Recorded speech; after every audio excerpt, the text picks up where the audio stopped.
Yeah, and sometimes being okay is all we can ask for. I hope that everyone joining us online today is out doing okay or better as well. Yes, today we're going to have a lot of really fun matches coming for us. The very first match is going to be Freaky Cats versus Root Beer, Root Beer, Root Beer, which unfortunately on the graphics is just mentioned as Root Beer, but I'm going to read out their full name because I used to be a fan of root beer. I don't drink soda anymore, but yeah, it used to be a great one. Now, Sasu, do you know much about either of these teams? Any information or enlightenment you can kind of give me on either of these sides? Let's see. I believe Freaky Cats here um, is actually a pickup rather than an established team. So we're gonna have to see if like there's maybe their friends already. You know, we are living in quite a pickup culture, and pickups have been seeing a lot of success. So we'll see if their synergy is just as strong as like a standard team. And you being a former fan of root beer, do you have any intel here for us on root beer? Well, I do believe that root beer is also going to be a pickup team coming into this. So again, a fairly common thing in this scene, especially with all those discussions online as of late, running pickup teams. And sometimes in these lower levels, it's easier just to make pickups and harder to find that team you mesh with. Me personally, when I won LSL many moons ago, I was running a pickup as well and was able to go through the bracket. So it's It's the times, but yeah, I personally do not recognize many of these players. I have recently played against two members of Root Beer in a couple of tournaments, so I have a little bit of insight on them. I know S2 Shoes being a fairly strong carbon roller player. So I'm curious to see how these players are going to be running it, but I do know that Root Beer will probably be playing a fairly aggressive comp. So Freaky Cats are going to have something to kind of fight against that aggression.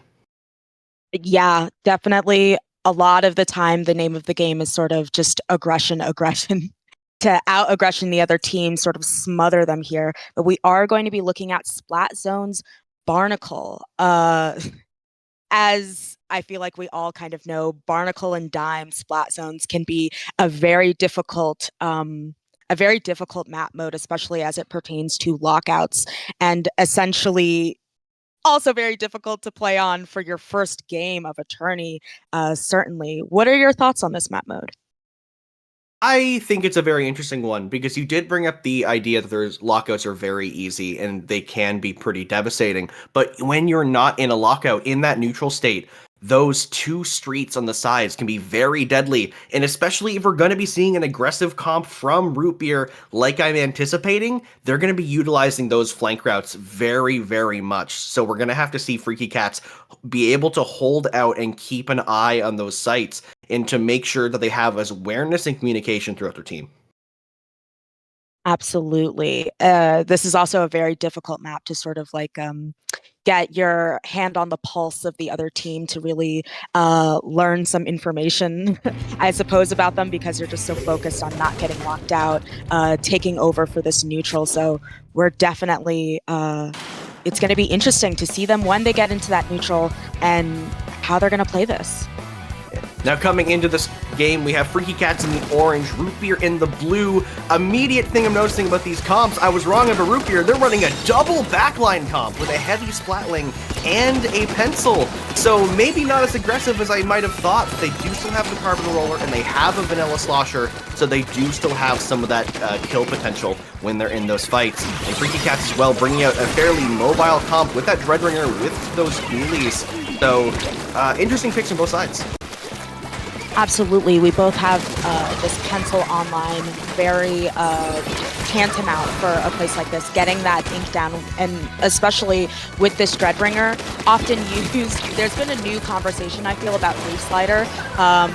Obviously, it has its issues, but we have been seeing it more so in zone.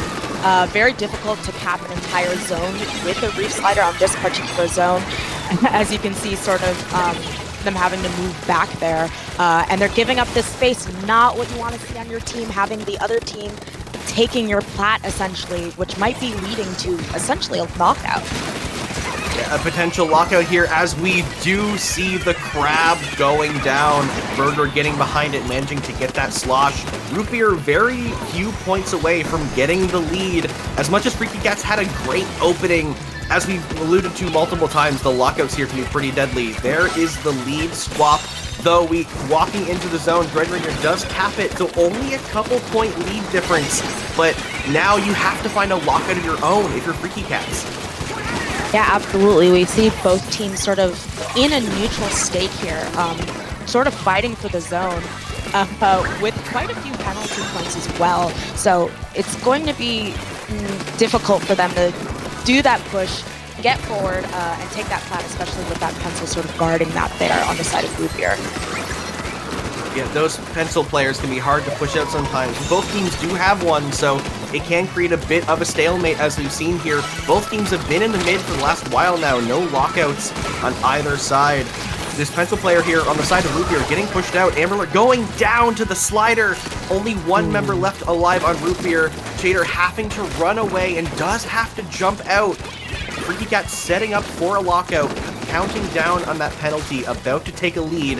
There's still half of the match remaining, so there's still a lot of time for Root Beer to break in. The Freaky Cats are looking to maybe KO here. Yeah, honestly, I'd argue maybe not that much time. When you're pushed into your own base on Barnacle and Dime, not only does it take a while to sort of get there into mid time-wise, but all the fights that you're going to have to take it's just not looking good for Root Beer time-wise. Even though they're moving in here, maybe they're poised to take it back, up 3-1. And with that, Freaky Cats do indeed KO. We saw Shoes run in through a strike to get a double trade, but unfortunately it wasn't enough to help their team flip over the cap and get the penalty. So Freaky Cats do KO and take game 1 over Root Beer. Yeah, and it was kind of, if I'm not mistaken, I believe Root Beer at the beginning there was able to sort of lead to an almost knockout on Freaky Cats, and Freaky Cats I think was able to kind of switch it around and then have them stuck in their own base for a while. And as we kind of commented before, just the amount of time and the amount of fights you have to take in order to get back to your own plat and eventually to the zone takes too much time. And quite frankly, it's not just the other team you're fighting against, it's the clock. Yeah, very well said. You are fighting against the clock, especially in those modes where those lockouts are so prominent. As we saw, again, Freaky Cats locked out Root Beer, then Root Beer locked out Freaky Cats, and then there was a large stalemate for a good minute or two, and then Freaky Cats ultimately was able to get yet another lockout and just keep out Root Beer until that clock went down. They were so close to getting it. They had that neutral for a bit, but they couldn't get the cap, and that's the important thing. The penalty is so important in splat zones, and when they're unable to get that, that's it. That's the game. Now, moving on from splat zones, next we have Robo Ramen Rainmaker, a very, very different game than what we're going to see from game 1. Yes, I have to wonder what sort of shifts we're going to see here in the comps that we had. Obviously, Dreadringer, very popular for zones due to that Reef Slider. Maybe not as popular in a Rainmaker scenario, and especially with that double backline. I wonder if that's really going to serve them on a mode like Rainmaker. We'll see if they make any changes. We see, I believe, the same comp coming out from Freaky Cats. They have switched to the vanilla splatter shot rather than the T-Tech. And yes, the exact same comp coming in from Root Beer. They are bringing out that double backline comp. So even though it may not have served them well in game 1, they're hoping it'll get them some new strides in game 2. Yes, that's definitely going to be very difficult here, having this this heavy and this double backline here, especially when you're on this push. But we'll see if it does serve them. And we do see Freaky Cats already getting this wipeout straight out of the gate and getting an easy check. I have to imagine this is not what you want to see with Root Beer. Yeah, Root Beer do not want to get pushed back this early. Freaky Cats already running in 30 points already in 40 seconds, still holding the Rainmaker. Both of the frontliners on Root Beer are down. A clear shot, though they do go down at least to a burst bomb flying through. Shoes running through, picking off multiple members of Freaky Cats, trying to push them all the way out and give their team some room to breathe. Only a minute in, a push down to 17 is fairly devastating, but it's not over yet. Root Beer have a lot of time and hopefully a lot of space to be able to get back in here. Yeah, I will say Root Beer struggling a bit sort of with their mobility, generally speaking, but they are able to get that check little by little, sort of taking back the ground they lost. But I'm seeing they're sort of being pushed back into mid here. Freaky Cats with a bubble up, claiming that space, definitely not letting them walk in and continuing this push. And while they're only at 70 points, getting that checkpoint is huge. If Root Beer can get one wipeout on Freaky Cats, that could be the game right there. Rainmaker can be a fairly volatile game once those checkpoints are down. We see the Crab getting the kill onto Amber Alert, able to push up it. 3 members of Root Beer down. It's just up to Shoes and the Carbon Roller. They have Bazooka out to buy some space, but they are getting pushed back. The rest of their team has respawned. Freaky Cats now, they want to start staggering the roster of Root Beer, try to push them out, and just get in an awkward spot, and that is the awkward spot they were looking for, running through. The KO doesn't come through! Bears, unfortunately for them, not able to sort of seal the deal and get that check, going down to 1, meaning now Root Beer essentially has to completely win the game in order to secure that W, getting it down onto the podium. But definitely very frustrating if you're Freaky Cats to get that down to get down to the podium, and to die at the last second there. It may be frustrating for Freaky Cats, but I'm sure it's even more frustrating for Root Beer, as now they have to get a guaranteed KO if they want a chance at winning this set. 2 members going down to the Trizuka from the side of Freaky Cats. Now, they're a bit of a scramble because they need to make a plan here. They need to figure out, how do they get a KO? They need to find some picks, they need to find some space, and they need to find map control.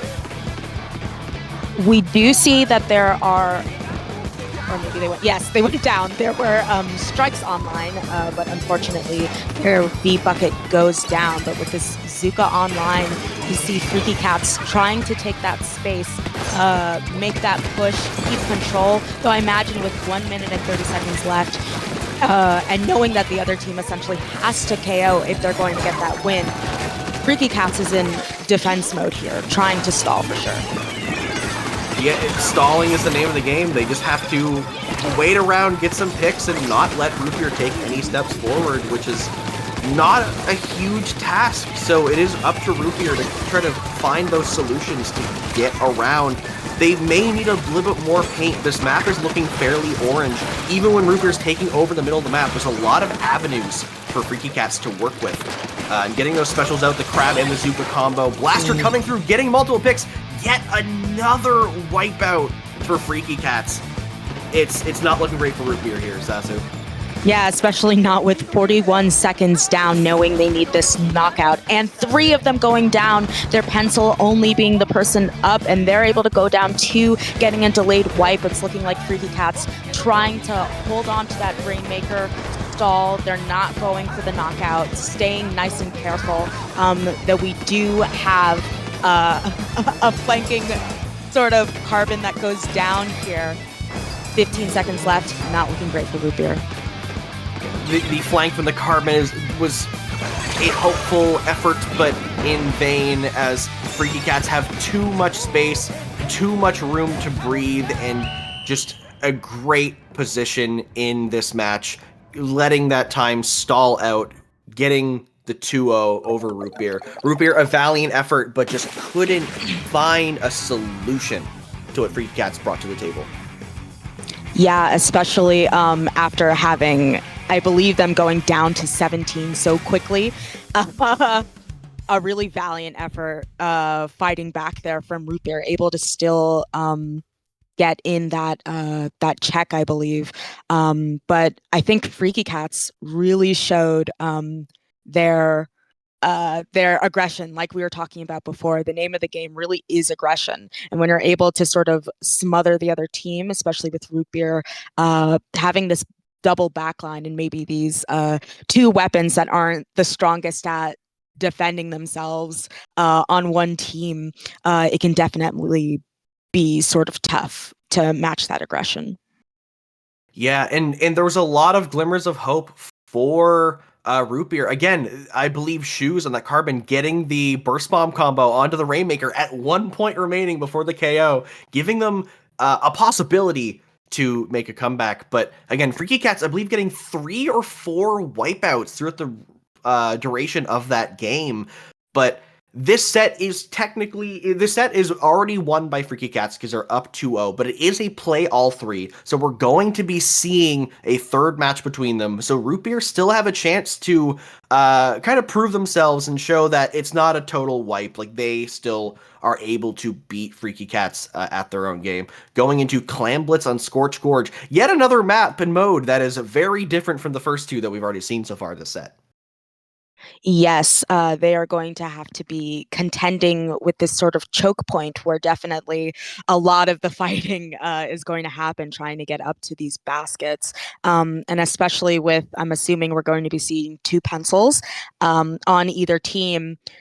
Just getting that approach up to basket without getting sniped straight out of your pants, going to be difficult for both of these teams. And I have to wonder if Freaky Cats is a bit at an advantage here with their fighting power, with all those fights that are going to happen at those choke points on the ramps.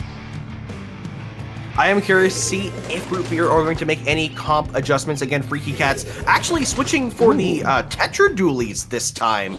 And Root Beer does actually bring out the Headit instead of the Heavy. So they switched for a bit more of an aggressive Splatling, bringing them the Crab as well as a special. So I kind of like some of these adjustments about these teams. They're really interesting dynamics that they brought up. Yes, I have to say, I myself as a heavy edit player, I do love heavy edit here. Really good for kill power and kill time. Really good for getting an efficient. But that also means they are going double cooler, if I'm not mistaken. Is that the edit nouveau? That's the edit nouveau. Yes, they do. No, it's the edit nouveau, so they have a crab online. And this bubble. No, that's a carbon. I'm sorry. My eyes may be a bit broken here, but definitely a lot more aggression than we were seeing before, and I'm thinking that's going to help them with taking these fights.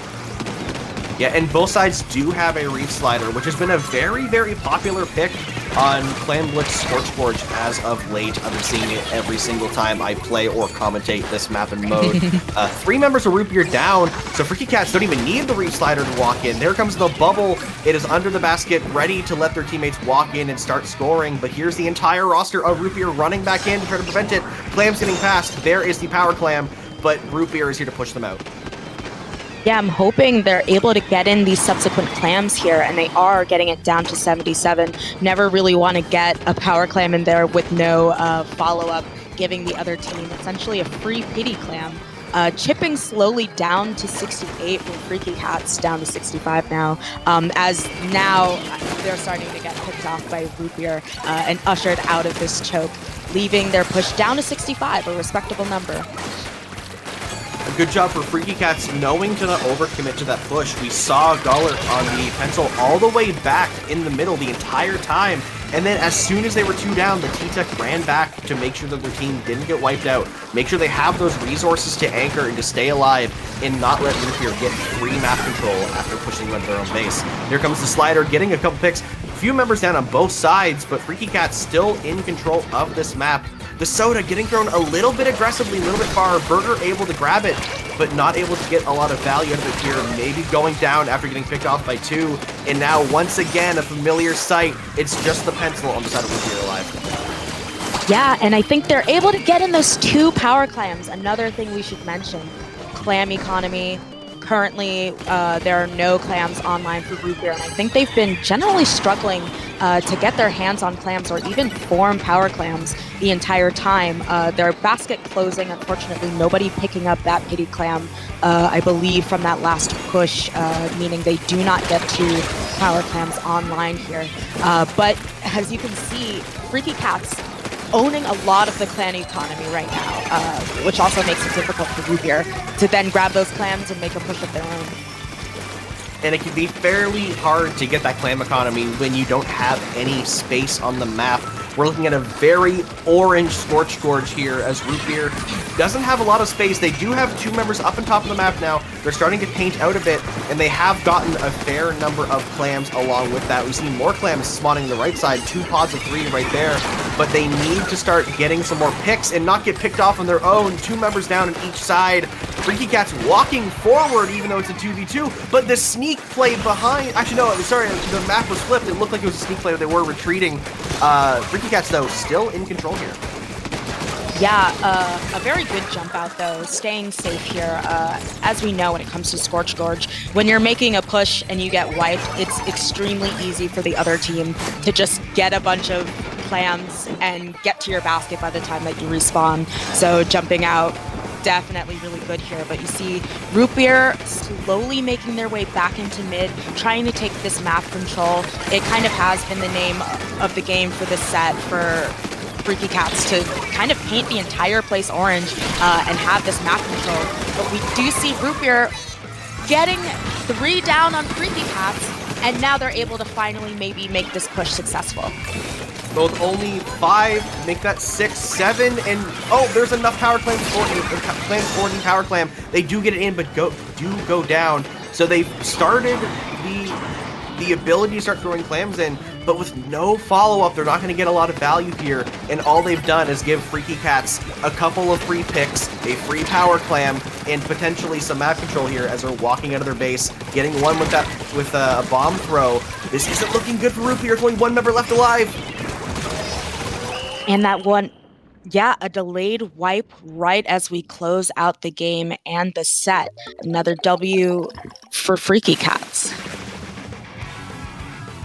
Freaky Cats take this set 3-0 over Root Beer. Valiant efforts from Root Beer trying to get a lot of stuff working, but that last match, it was a rough one for them for sure. Freaky Cats just able to continually apply that pressure, be aggressive, hold that map control, and just not give Root Beer any avenues for success. Yeah, once again, it's aggression, not just aggression, but map control. All three of those games, we saw Freaky Cats kind of paint the entire map in their orange. Definitely had all of their picks and were able to keep the clan economy, keep their hands on the Rainmaker, get those wipes, and close out the set just as they started it, really. Yeah, no, they were very enjoyable matches to watch for sure. And this is one of those things where we are still in the group stage. So we are currently at the point where we are sorting out the teams into their brackets for later in the tournament. So we're going to see a lot of these matches that may go 3-0, that may have that disparity in the cohesion of the teams. And as we go along, we're going to get these teams into their brackets and see a lot of close games as we go further and further into the day. Now, that is all for our first set. I do believe we're going to go to a very, very, very short intermission as we get ready for our second match. But we will be back very, very soon with some more Little Squid League. See you soon.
Welcome back, everyone, to Little Squid League 47. We are here with round 2 of the group stage. We are going to be seeing Stars Impact versus Whale Shark Warriors. Exciting stuff, and we're going to be seeing them on Splat Zone's Umami. Quite a divisive, just as divided as the zones um, on the actual map. Very interesting to see these two teams here, especially Stars Impact. I believe an active roster, an established team, a few months old, and I'm excited to see them, especially them having made gold bracket in Little Squid League before. Yeah, definitely. And on the other side, we have Whale Shark Warriors, who I do believe are also an established roster, though a lot newer, being I believe only established in December. Though they have they've made some placements in their short amount of time. They have placed 13th in bronze bracket of the last Little Squid League, which I mean some might scoff at, but like it's with these lower level tournaments, you never know what you're going to see. Those teams that make like a half decent placement one iteration, the next iteration they come in first place. No, that actually happened to my team. Like yeah, we exactly. placed third, I believe, in bronze bracket, and the next time we played in LSL, we got the gold of the overall. So certainly, I'm with you there. Excited to see what comes out of Whale Shark Warriors as well. Yeah, and this low level of Splatoon is where that rapid growth happens. These players just get exponentially better. They learn and understand everything. Both these teams coming in here, seeing very aggressive picks from both sides. Each side having a splash and a 52, and we see blasters, and it's very, very aggressive picks, as we're already multiple players down before I can even explain what weapons they're running. It Stars running in and just getting map control. This Gal player just going straight for the hill, pushing out the Charger. Yeah, absolutely. Of note as well, we have the ZF online.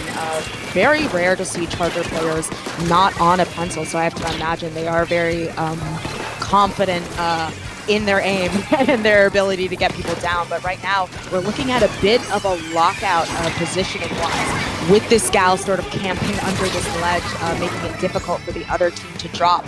Ticking down past the half point, down to 45. Stars Impact is really poised to keep utter domination in this game.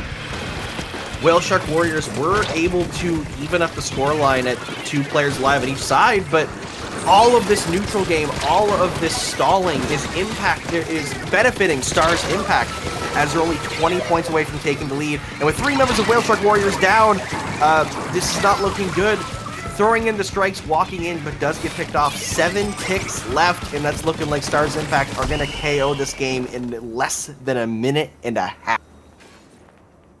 Yeah, I think that Whale Shark Warrior is only able to get the zones in neutral once, so it was practically a straight knockout with no handoffs. And when you have a knockout that quick, I'm wondering what it is you learn from that game and how it is you necessarily attack the next one. Going to be on Clamblitz Crab Leg, but yeah, a pretty decisive game, and certainly not what you want to see if you're Whale Shark Warriors.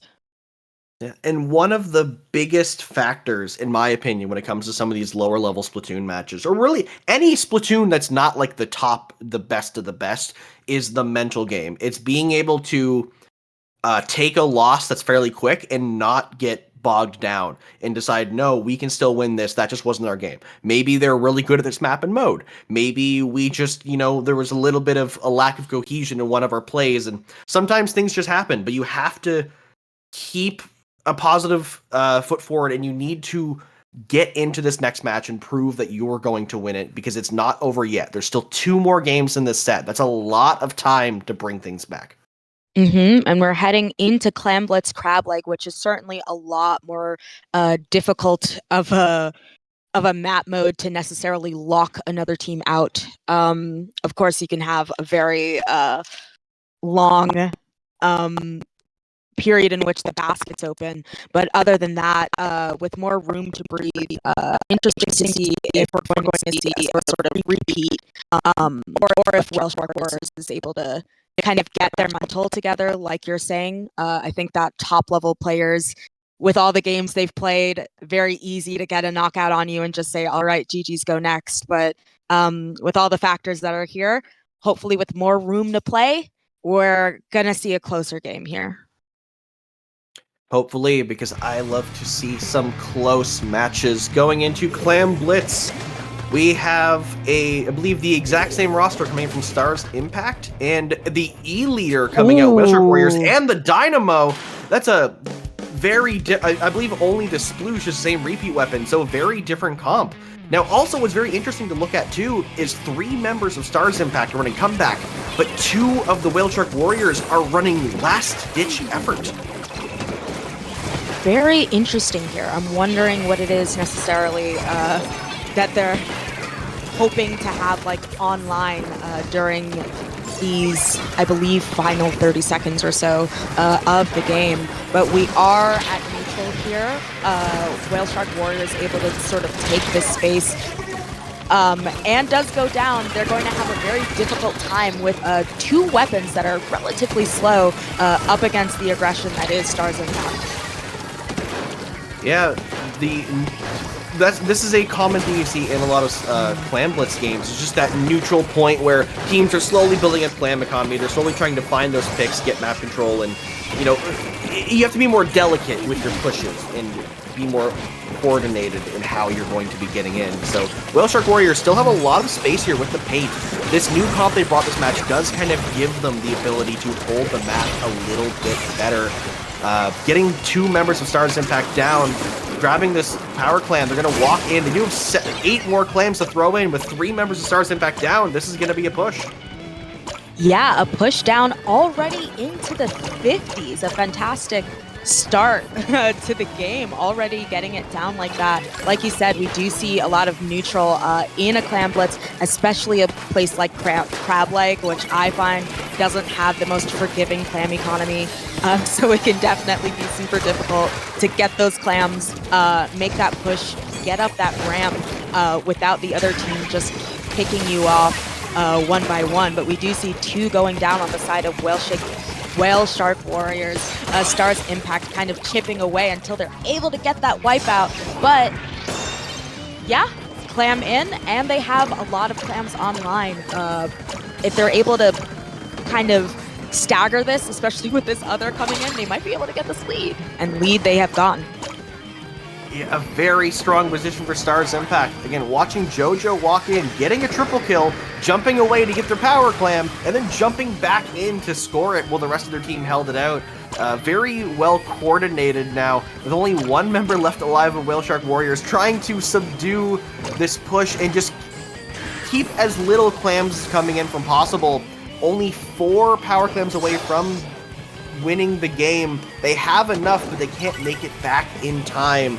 So Whale Shark Warriors will live another day, but they're gonna have to get back map control pretty quick, and they're gonna have to push out Stars Impact. Yeah, with about just over half of the game gone. Definitely very possible, though, for Whale Shark Warriors. As we know in Clam Blitz, the lead can switch really quickly, especially if everyone is managing their clam economy properly. So definitely not looking outside of the realm of possibility for them to get this lead here, especially with the penalty that isn't necessarily too hefty. I imagine they're going to start making their push now. Yeah, hopefully for Whale Shark Warriors, a push is incoming. Though they do remember now, they're going to be seemingly losing that power clam. Unfortunately, it was dropped right at the feet of Stars Impact. Minute and 20 now. They do have a fair number of clams on the board, hopefully able to get some more. We see a flank coming in here from Artorias. They decided it was not worth it anymore. They lost that numbers advantage, able to back out and just buy some time, buy some space. With a minute left, if you're Stars Impact, you don't need to make any drastic plays. You need to prioritize living, prioritize painting, and just kind of pressure. But that bomb taking at the crab, Kasha getting a very well-placed bomb, and now trying to paint up, buy some space, and just a stagger starting in Stars Impact. Yeah, and definitely one of the things you're going to want to have to do when you're on defense here is also manage that clam economy. If you have the clams, the other team doesn't. But unfortunately, with their sort of struggle to do that, we do see that Whale Shark Warriors 3 down. So that push is going to be shut down, and they're going to have to start from scratch with only 20 seconds left. Lots of pressure. Yeah, you now have 20 seconds to make sure that you have a power clam to start that overtime. And you really need that if you want to stay in this set. 7 seconds left on the clock. Only 3 members alive and 3 clams total. Someone needs to get some clams somewhere, or else that's gonna be it. And there it is. Unable to get any economy. Stars Impact locking them out in those last few seconds, taking the set 2-0. Yeah, very clutch. Much closer of a game than we saw last time. And Whale Shark Warriors, honestly, almost able to kind of flip the tables on them at the end there. But as you said, Stars Impact able to sort of stay alive, have enough people online. Very difficult team to wipe, evidently, which made them able to keep their defense really tight and lock out Whale Shark Warriors at the end from pushing. Yeah, and as we saw in that match, Whale Shark Warriors had a really good push. They were able to walk in fairly early and get a lot of points on the board, but immediately after Stars Impacts walks in, we believe I saw JoJo get a triple kill with the blaster and just let their entire team walk in. Specials start flying, they start staggering and spawn killing, and it just Stars Impact showed that they had the better push. And it didn't matter. It didn't matter that it was the second push. It just mattered that it was the stronger one, and to get them all those points. And then, as we've seen a lot today, it's just about stalling, buying time, and not making any drastic plays that might accidentally get your team wiped, because there's no value from doing a bigger push if you know that you're able to hold out the other team. Yeah, I think Stars Impact really showing some, in my opinion, exemplary coordination here. I think one of the reasons they were able to get that huge push is because they were sort of chipping away at the basket, waiting for other teammates to go in, really staggering, putting in those clams. And one of the reasons clams can be so punishing in like a solo queue is because it does take a strong amount of coordination in order to win a game. So definitely props to Stars Impact waiting off those pushes from Whale Shark Warriors. But we are going to head into tower control. Mako Mart, a favorite of mine, particularly as someone who plays Sloshers a lot of the time. So interesting to see if we're going to see some adjustments here on the side of the comps. We very well could. We did see a pretty big shakeup from the Whale Shark Warriors going into Game 2 compared to Game 1. Though Stars Impact seem pretty confident in their weapon picks, and I do believe... No, was they have a head the whole time? A head? Yes, they did have a head. Okay, no, I don't believe we're seeing any change-ups from Stars Impact. Though once again, Whale Shark Warriors bringing in now a Mint Decavitator to kind of change things up here. So, and I believe the custom blaster is new for them now. As Stars Impact was already running one, now they're bringing one of their own. So, once again, Whale Shark Warriors are going for some specific picks per map and mode, where Stars Impact are kind of keeping their own game and playing it. The crab actually getting picked down by the sploosh. We see a push coming in already from Stars Impact, though, despite losing that crab, getting that first checkpoint already in 40 seconds. Yeah, and they are just making their way. I do have to, fortunately kind of gets splatted from the crossfire of that splashdown. But I am interested to see, with this pencil here, Sploosh still here, they do now have a bubble, presumably for the tower, and a splashdown, which is not just great for these ledges, but having this blaster, this is a really strong map for AoE, so definitely good on them for making this switch, and we see how that switch goes online right now. Yeah, talking about AoE and seeing the large AoE, the triple splashdown coming down, getting a free kill there on that plat. Whale Shark Warriors kind of want to push this tower. They're starting to move it now, but with Artoria on that side, getting picked off actually now by the Sploosh, walking forward to kind of ledge camp here with the hammer, trying to see if anyone's standing a bit too close to the edge, but they do direct the crab with the hammer throw. There's been not a lot of luck for crabs today in these matches. A lot of bombs, a lot of flanks, and a lot of specials getting thrown straight at them. Yes, it can definitely be difficult, especially on a map like this, to have your crabs super easy to just flank around, dispatch of them quite quickly. And we do see Whale Shark Warriors, I think, just barely eking out that lead, but almost certainly probably going to lose it in the next few seconds. And there is a lead switch on the side of Stars Impact. They have that crab out, possibly about to get flanked. There it is. Yeah. No crab luck here. Yeah, there's Kasha with that flank. Once again, the crabs seem to be cursed today, but it doesn't matter because the crab may go down, but Stars Impact are still making a huge push, getting that last checkpoint, 9 ticks away from winning, a bit of a scramble, running around the tower. It's just the Splash player. Can they manage to get it? 3 ticks, 2 ticks, and out of nowhere in a 1v4, they're able just to keep running in circles and get that tower all the way down to the KO, and Stars Impact taking this game 3-0 over Whale Shark Warriors. That, I think it was that sort of ring around the rosy run around there that definitely won them the game in those last few seconds. A very interesting strat I'll have to certainly keep in my back pocket, because I think without that, they definitely probably would have been shot down, especially with a blaster on the other team. And it would have been a way longer game. But yeah, Stars Impact, through their coordination, anytime it seems as though they're going down, they always snatch it right back up, able to take the set with a respectable 3-0. A respectable 3-0 indeed. There's no shame in getting a sweep for sure. You know, I respect it. A 3-0, I respect it. Yeah, but similar story to the first set we saw today. Whale Shark Warriors did have a couple of good attempts. Again, that second game, Clam Blitz on Crab Leg, did go in their favor fairly well for a while, but Stars Impact eventually able to get that massive holdout and push all the way to a near KO.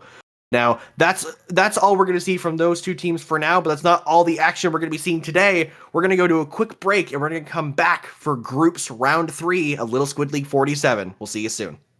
See you soon.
Hello, everyone, and welcome back for round 3 of Little Squid League 47. We're going to be seeing Hatsune Inku versus Address the Gators. Now, both of these team names immediately stick out to me because Hatsune Inku obviously is a pun of Hatsune Miku, but Address the Gators, I look at that name, I'm like, what are we? Are we like addressing that there's gators in the room? Are we addressing to the gators? Are we speaking to the gators? I'm curious as to what the name means here. Maybe it's actually address the Gators. It's a place of residence, and then just the Gators. We will never.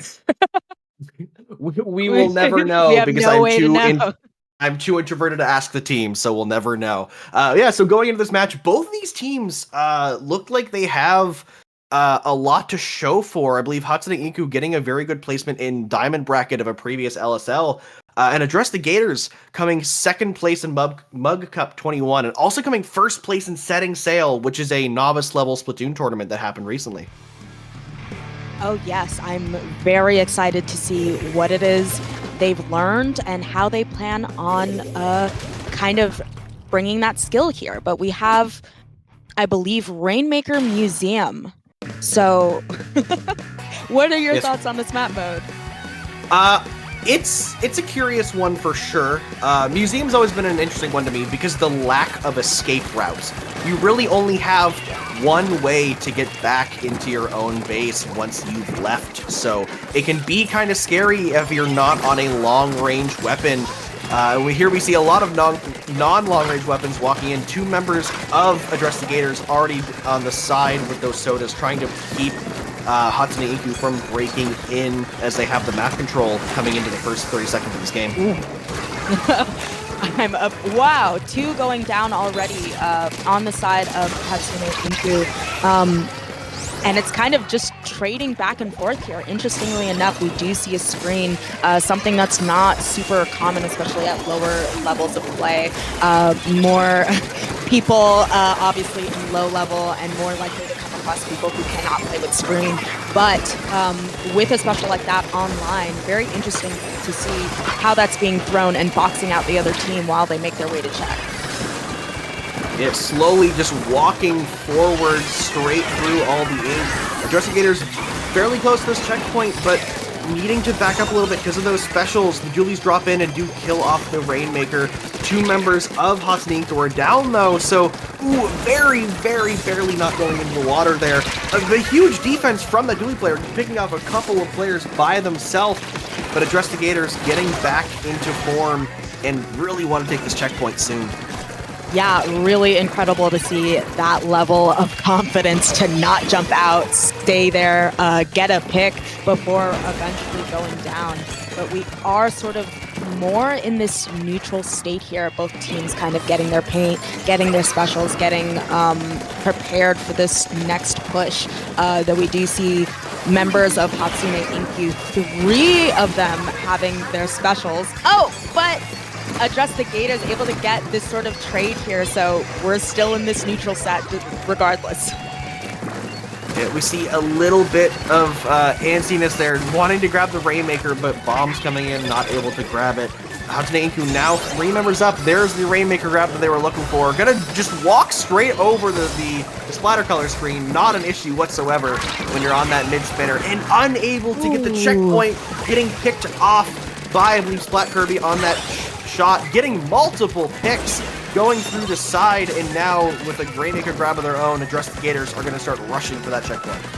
Yeah, I gotta say, this is a little bit of worst case scenario when you're trying to get this check here, putting all your resources into it, getting wiped essentially, which gives the other team this mid for free, able to get it right next to that check. And also, Hatsune Inku not able to get that check either.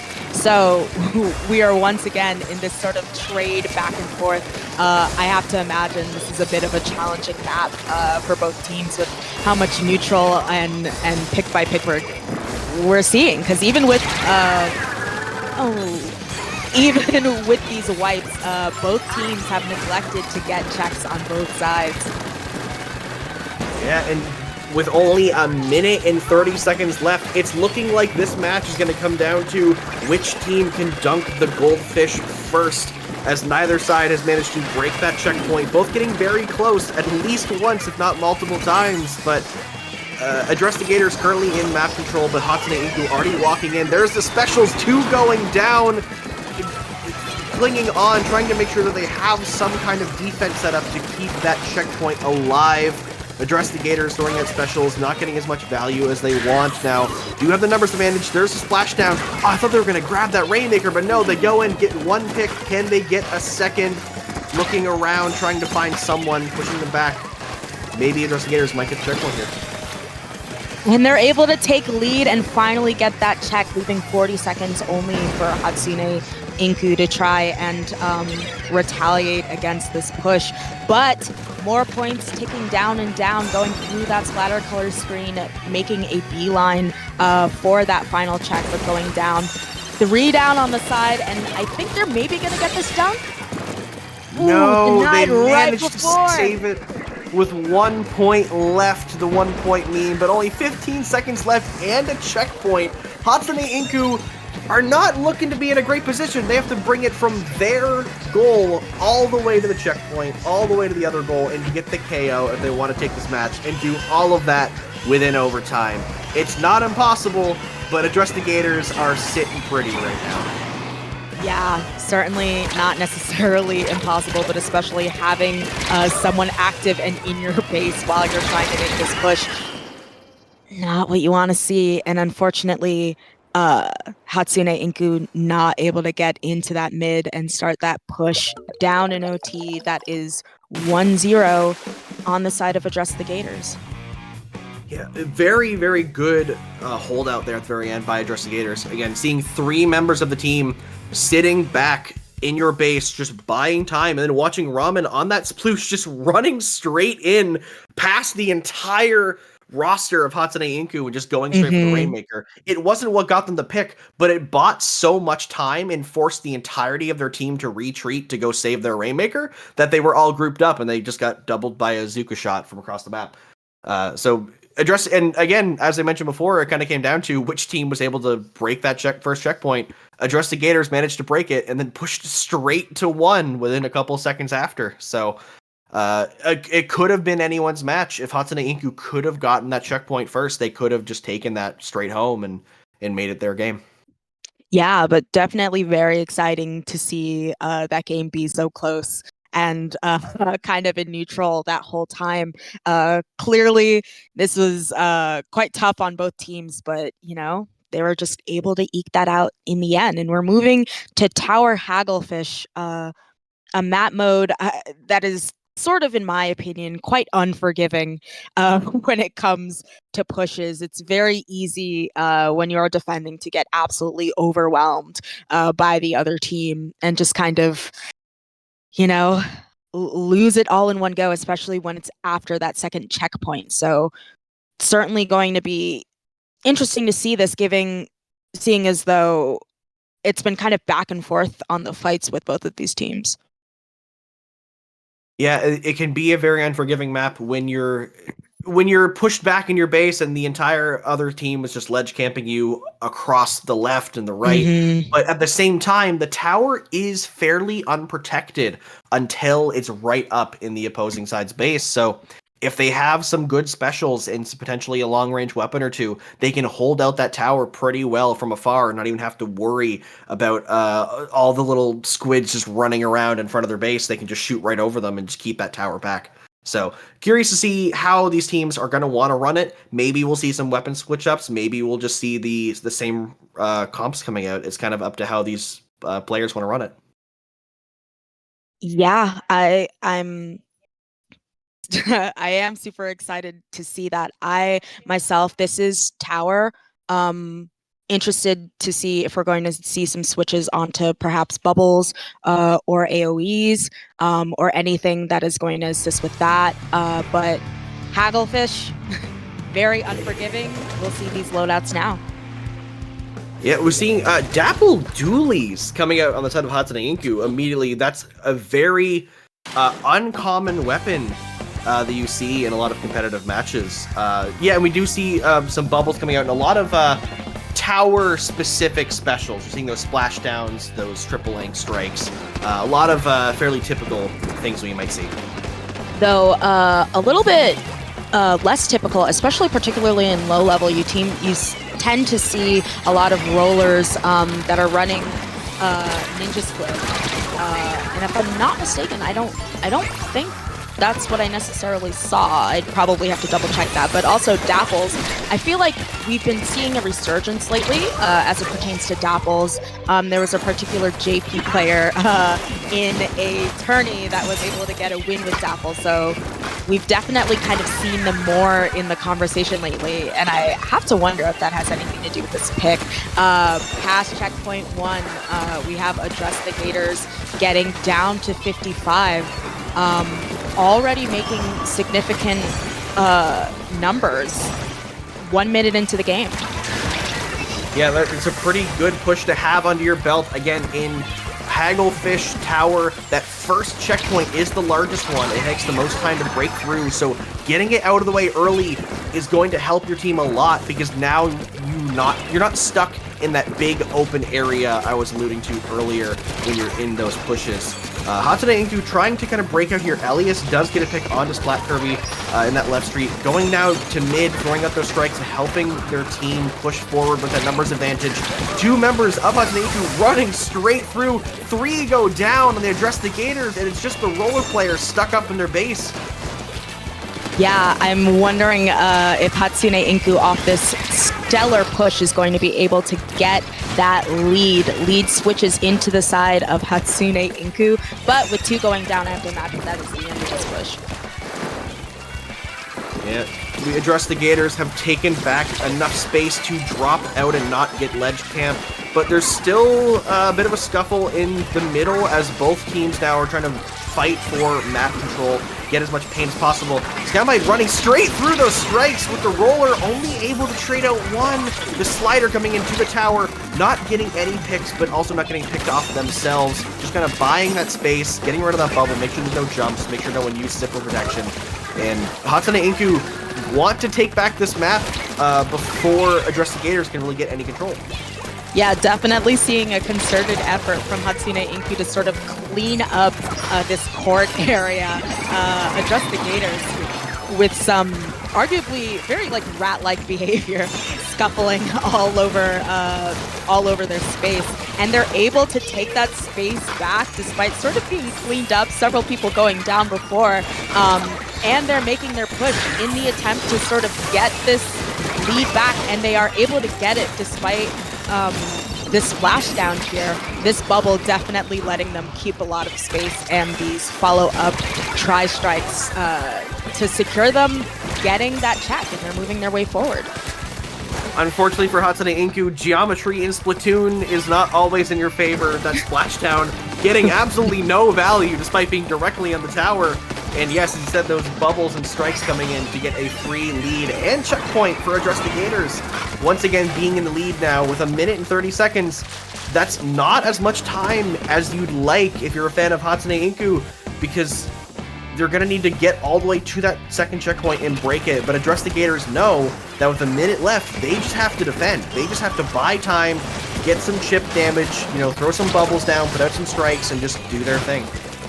Yeah, and checkpoint 2 can certainly be a very difficult one to break. You're right under that ledge, that top right area, where someone can certainly just stand there and shoot, and it's very difficult for you, especially if you don't have a bubble online, which I'm hoping they will, or they may not with this roller here. Ooh, but 3 going down on the side of Hatsune Inku, definitely going to be a lot of space and a lot of time that they have to make up with only 30 seconds left. Yeah, Address the Gators pushing this tower forward. They don't need to overcommit to it. Going 2 down. They may need to take a step back there.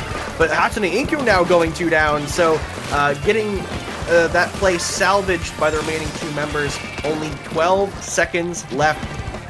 Address the Gators just have to stay alive. Just keep Hatsune Inku out. They're playing very aggressive, trying to generate an opportunity. The tower coming to that second checkpoint. Both teams at 3 members. Which way will this go? 2 go down to the roller, going for the tower with the strikes. And that is going to take it. Address the Gators are going to take this set 2-0 over Hatsune Inku. Yeah, incredible play here. We have this AoE coming from this roller to clean up that tower, and those GG strikes online. Absolutely not what you want to see when you're Hatsune Inku. Yeah, and they're able to take that set after a lot of back and forth. Obviously, we still have Zones Mahi we're going to head to, but gotta say, these are really good wins, but not necessarily decisive. They have been very close.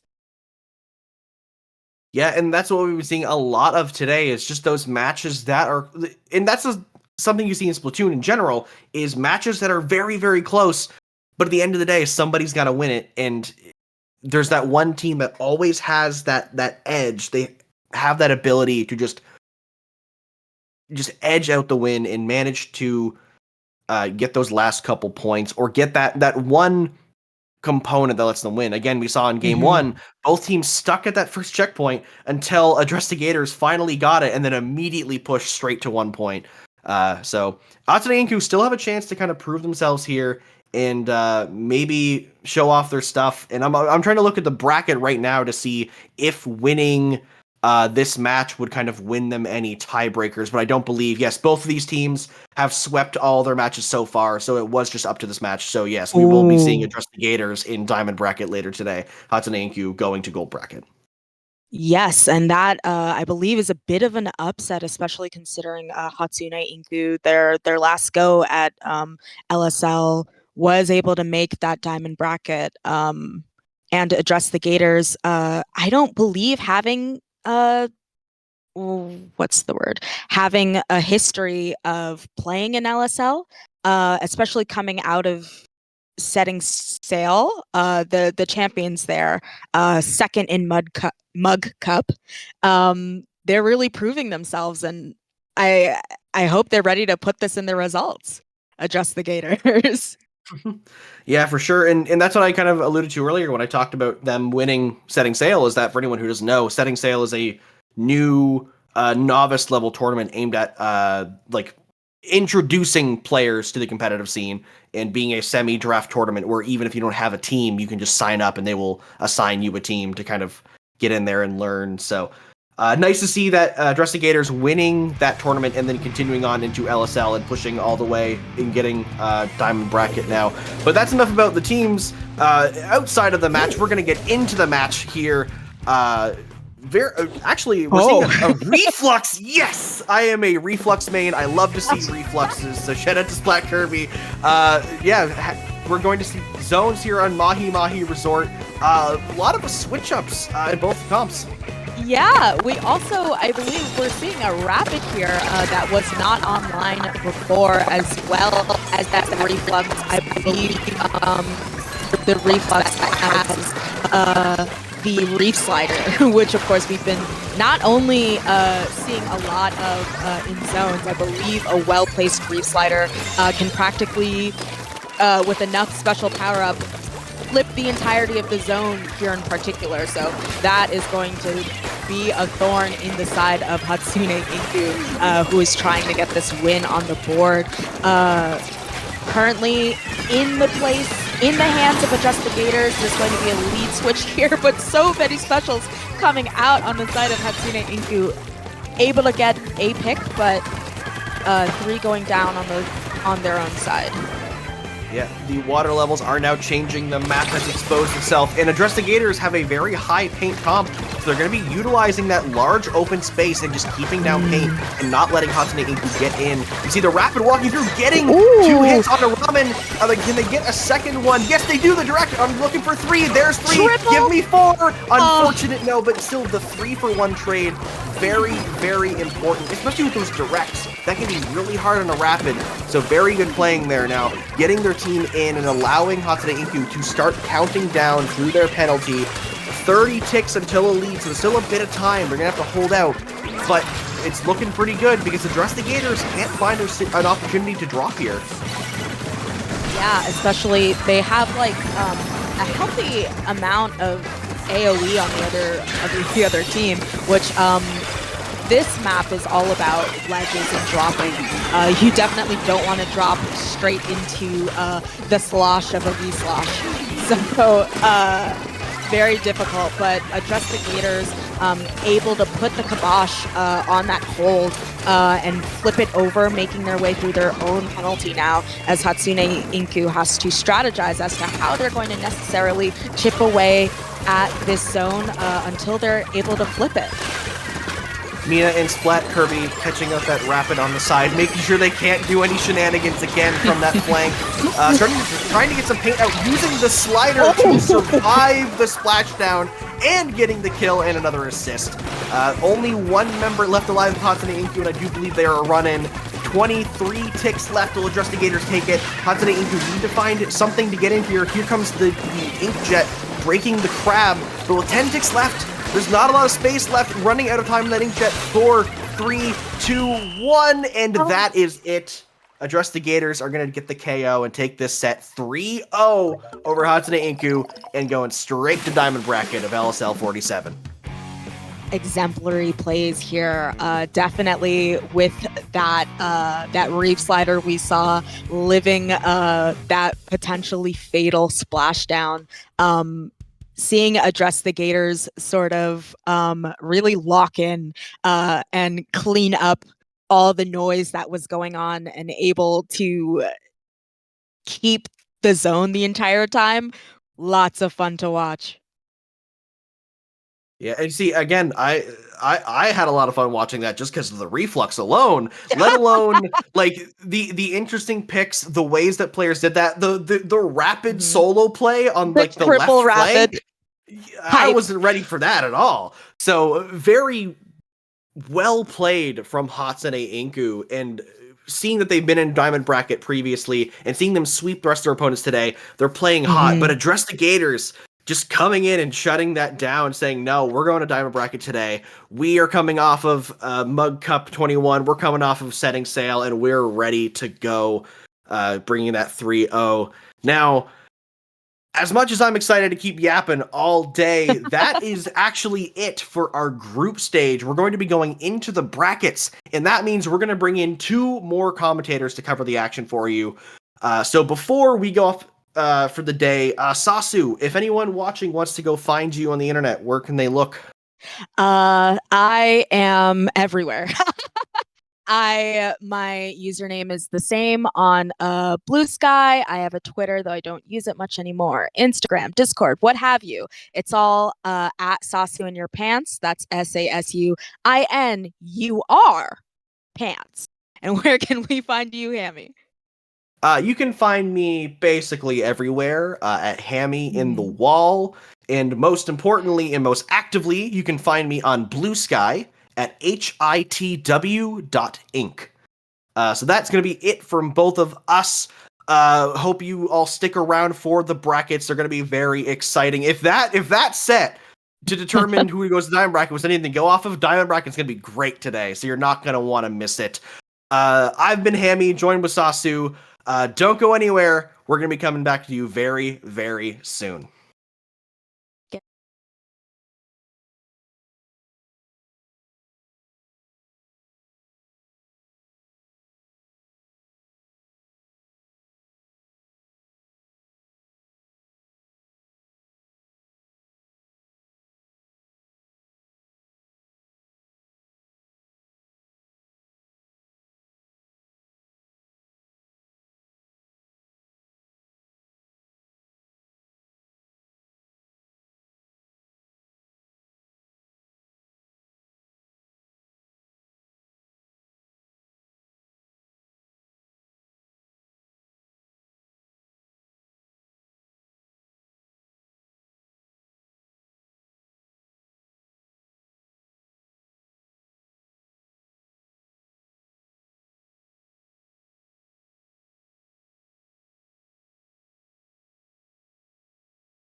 And hello everyone. I hope you everyone doing well. I am Incurie and I am joined today by Signor Abby for the first part of the bracket of Little Squid League 47. How are you doing, Signor? I'm doing fine. Had a pretty great day. I played Battlefield for 7 hours, and now I'm here. Perfect. And for this first round of the bracket diamond, we are watching Arrows of Gale versus Ink Phantoms. A quick little story about those two teams. So Arrows of Gale are currently seeded seventh for this Little Squid League.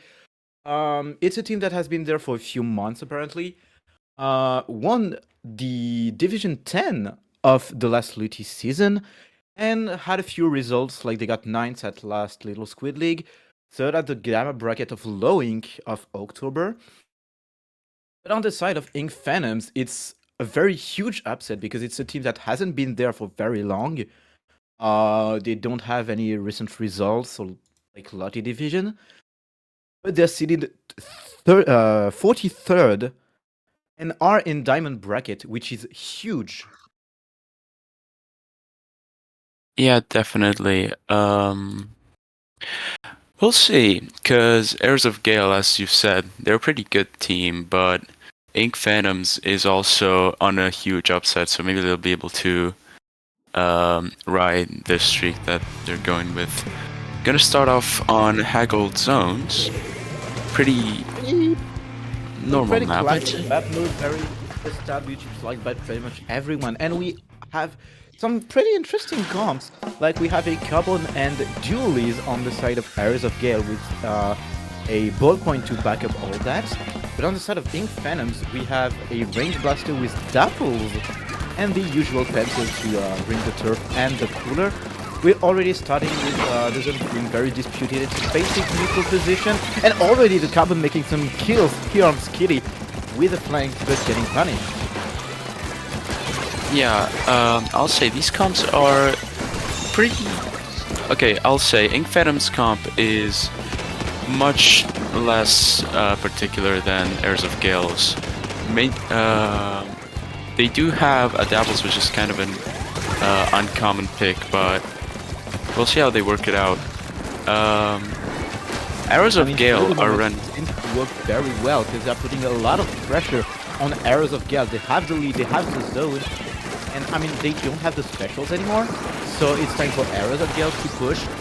It's, for the moment, they're holding up to their position. Only the Dapple has fallen. The zone is still like on the cover of Arrows of Gale. But they're holding up, like the Range Blaster has made a good kill. Maybe here on the Jet, yep, it's a trade kill, I think. And of course, the Reslider is gonna stop everything on the zone, trying to tempt the timer for their teammates. And it's a very good operation by Ink Phantoms, even though Arrows of Gale got the zone against. This is a very active game. Feels like no one's really too dominant with map control here. Everyone's just fighting it out, seeing how it works out. Great slider on from the Dapples on Ink Phantoms. He did a very good job and got punished right after, but I mean, he did what it meant to do. Like, they are -3, even like full teams, because a player had to jump out. Ink Phantoms are in full control. They have the cooler ready. They have some specials. You can see like the wave breakers being put it out by the Range Blaster. I think the Zuka is out, but for the Arrows of Gales, there is a Jet, but there is not much to it. I mean, the Jet was kind of alone, the Zap is dead. Carbon can try to push with the Zuka, but it's very tense, it's a very tense game. Yeah. While Arrows of Gale are getting their picks, it also really seems like they just have no paint control at all, and really the map looks like it's just Ink Phantoms. They can just keep pushing indefinitely because Heirs of Gale will really struggle to push forward like this. I mean, yeah, it seems to be the case, and that's why Heirs of Gale have so low points. I mean, they are only up to like 73 points left.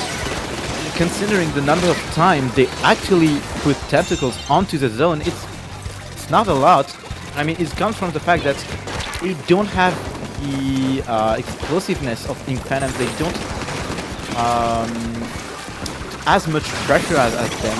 Like, you can Yeah, see definitely. instantly the Rift Spider going for some kills, getting punished, but the rest of Ink Phantoms is already there inside the zone to try and like push and make some holes in the defense. Yeah, definitely. Heirs of Gale are getting their zone back little by little, but they really did just get fully countered here. Ink Phantoms have the zone back, and while Heirs of Gale do have some map control, do they have the resources to keep this going? It's gonna be hard. Like, the V-Shot has their specials, putting the Zuka up, but I mean, we have a pretty alone duelies here, kind of defending the zone by themselves, kind of holding timer a bit. 1 minute left on the clock, and Ink Phantoms has the lead, has specials, don't have the zone though. But I mean, it's very disputed, back to neutral position, no team really has the advantage for the moment. Yeah, Heirs of Gale are very much trying to make a push. It does seem to be working so far. They do get a couple of Nice picks. dead by Yoshi, picking up 2 kills, but getting punished by the nice Rider from Blade Blitz. Blade Blitz picking up a 2nd kill with their dapples. Very good appearance, maybe the -3 on the other duelies. Nah, they're gonna have to fall back. Getting my punished, God. I think, by the ballpoint. They're surviving a very long time, which is very important to the teammates to respawn. Yeah, insane movement. They, Heirs of Gale do have to hold this throughout all of the remaining, like, about 20 seconds. And it seems like they really... Never mind. I mean, that's end I of was game. gonna say... Yeah, I was gonna say, it did look like Heirs of Gale did have the advantage there, but Ink Phantoms managed to a really fast retake at the end there. I really did not see that coming. I mean, they had everything they needed. They had like one Zuka to get some kills, one Rift Slider to surprise a bit. And I mean, in a zone game, if you're in overtime having the lead, all you need is to put a little pressure.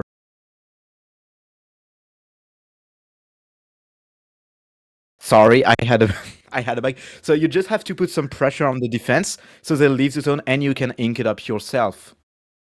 Yeah, definitely.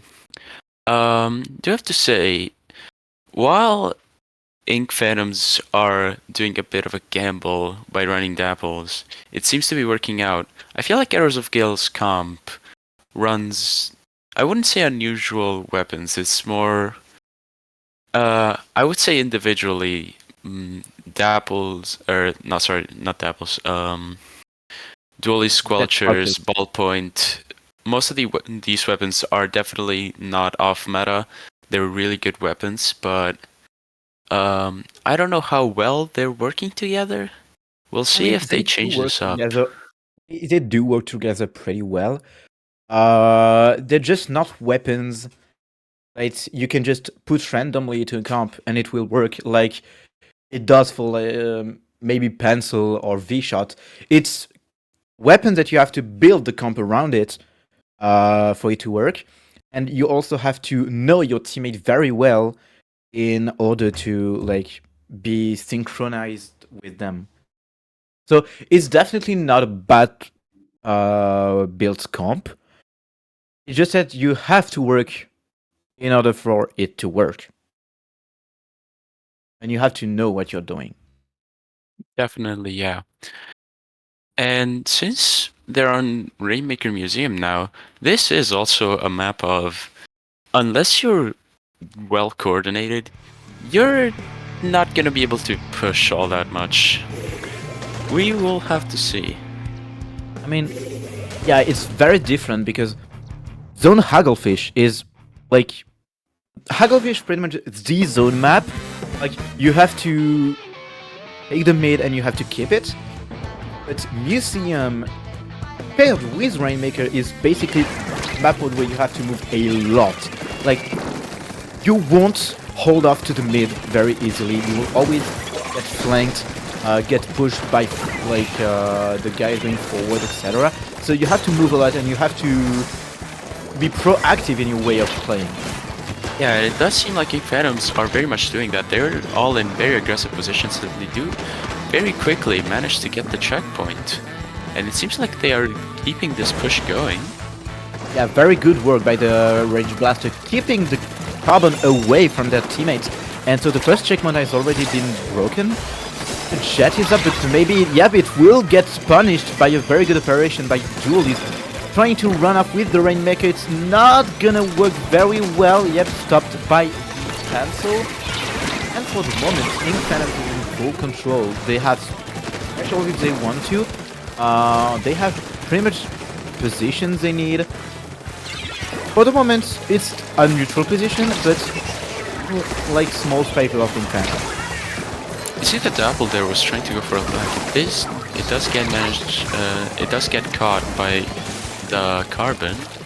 Saying that, Ink Phantoms still don't really have any reason to back up here. The Heirs of Gale aren't putting up much of a fight, and the Rainmaker could really just run here and get a boatload of points.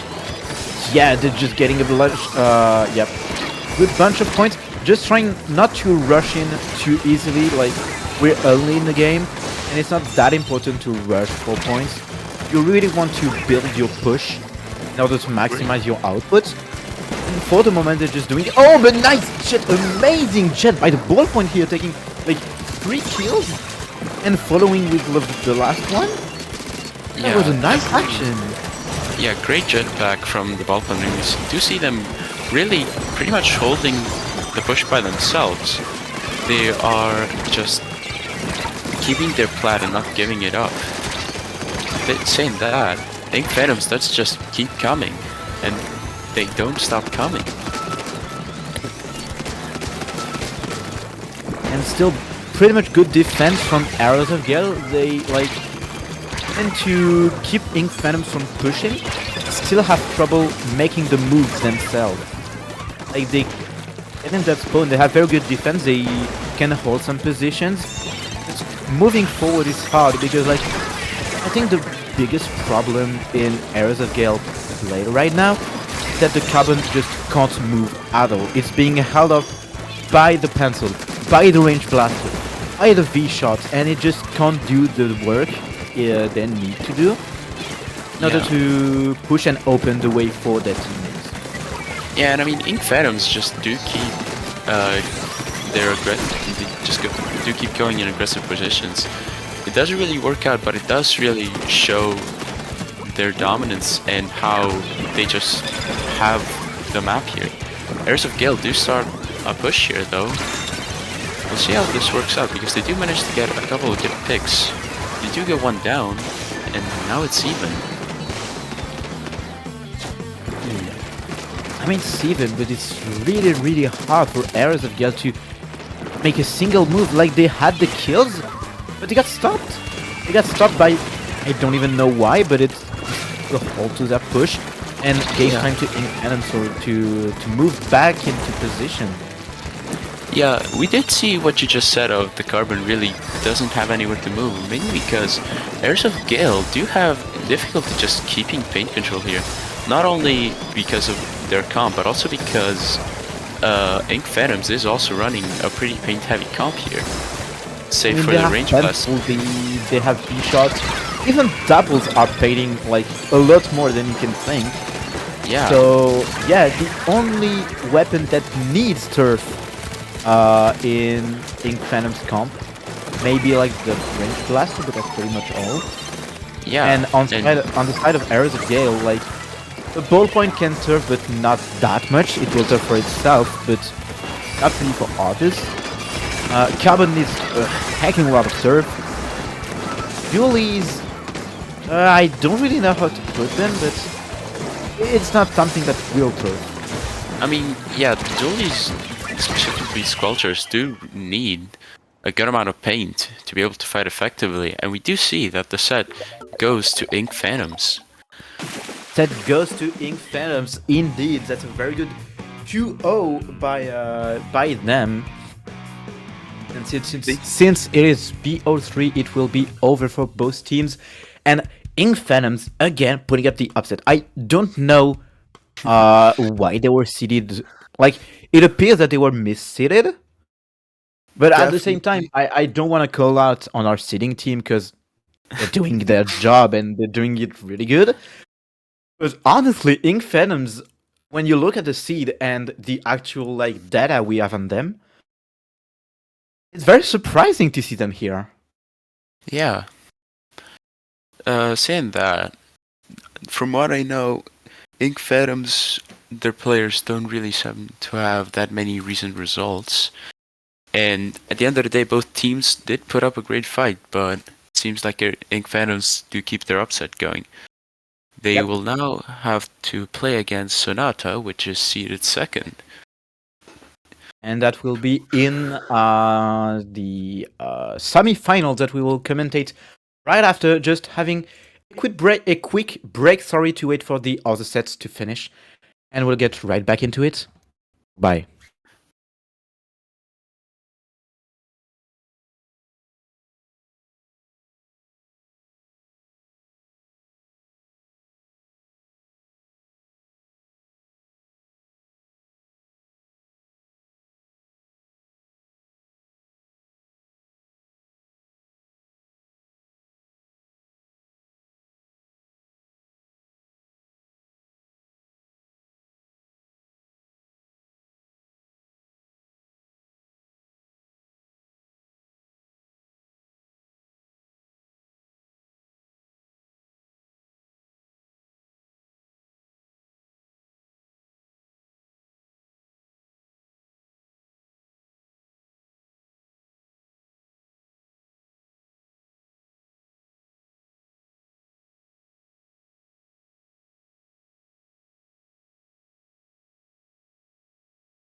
And back at it, back into Little Squid League 47 for the bracket diamond. We are here in quarterfinals, second match of quarterfinals, and we will have Dressy Gators and Sleeping Penguins facing for a place in the last commentating block.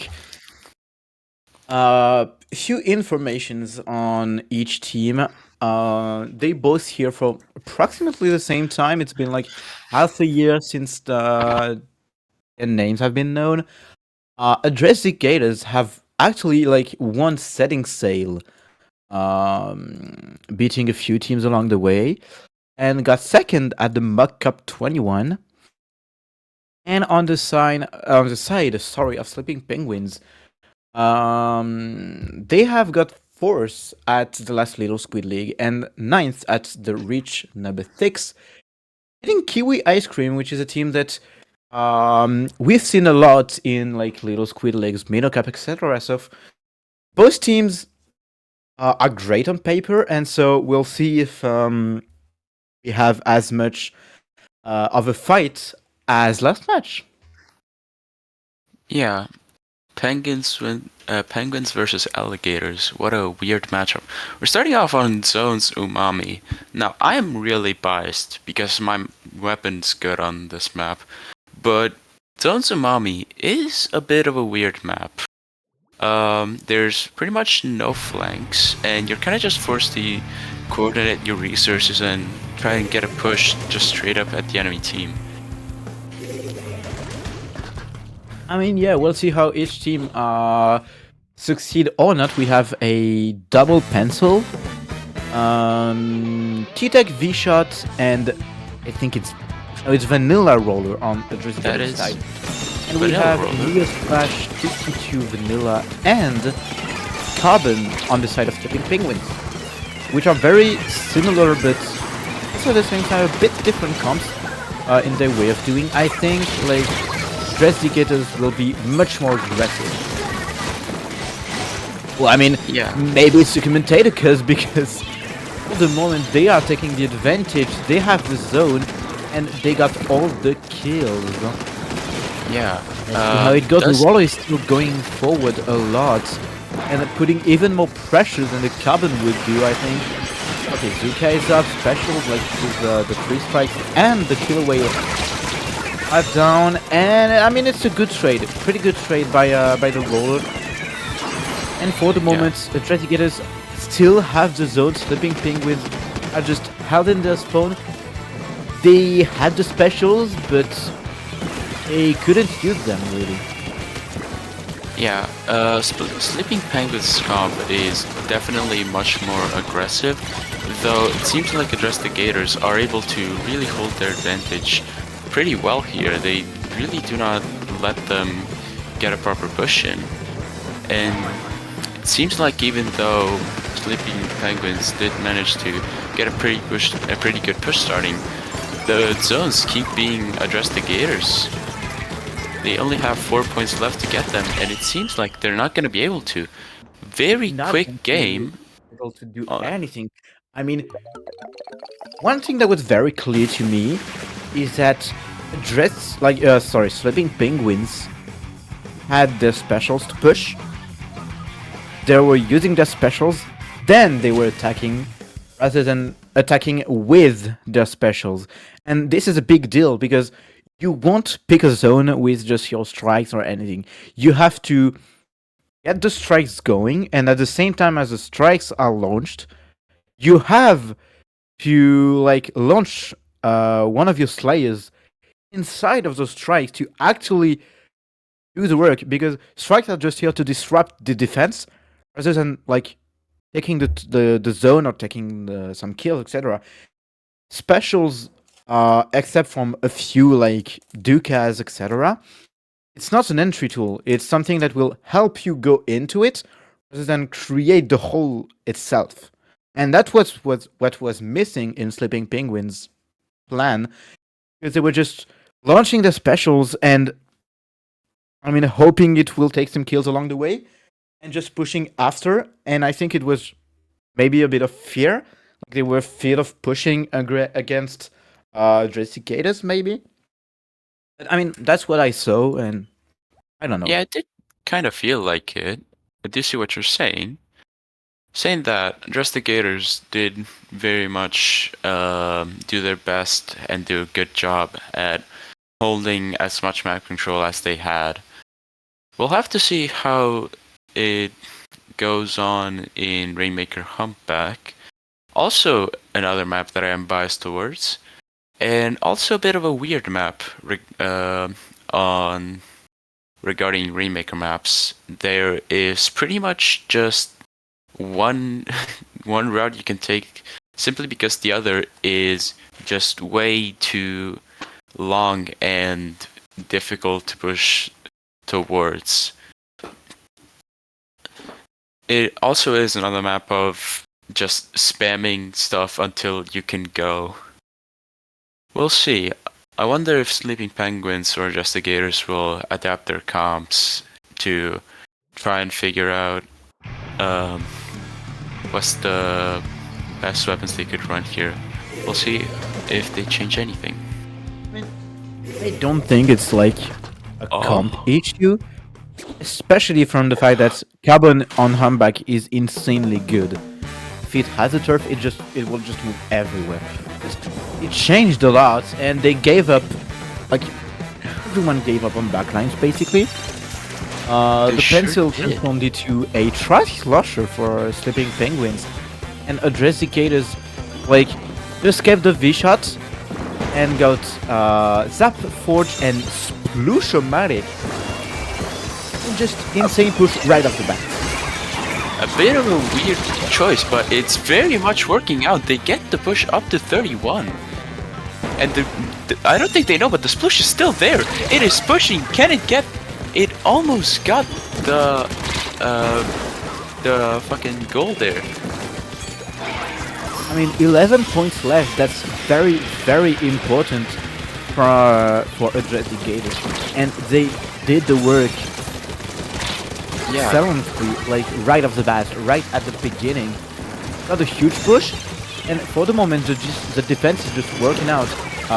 Sleeping Penguins tried going on the right side, got punished, and I mean, for the moment, the Adressigator is just continuing on the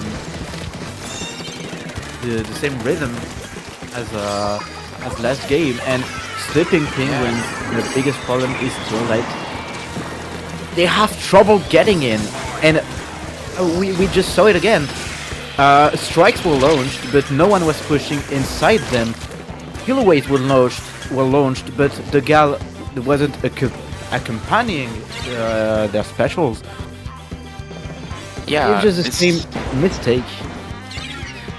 Yeah, it does seem like it. As we saw, they managed to get the zap down, but even then, after getting a pretty important pick, they could not just go forwards. While they are starting to get a push here, it's going to be very hard to push past 11. And while we see an insane amount of kills and deaths, it's only the try left there. Do they manage to get a couple jumps in and keep this going? I doubt it. It seems to be very hard. I really doubt it. Like, the Tri-Squad got punished.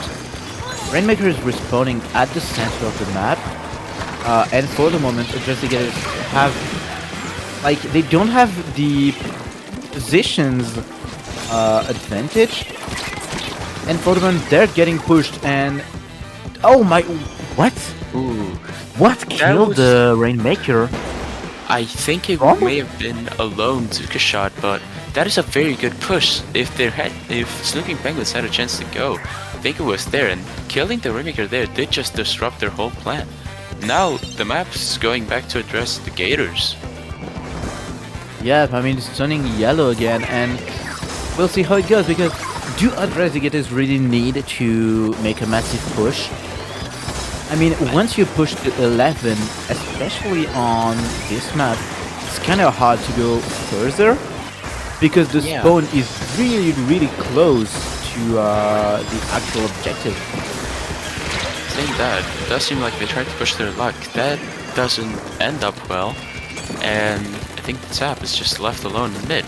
I don't think they can do much here, because all of Sleeping Penguins seems to be pushing up.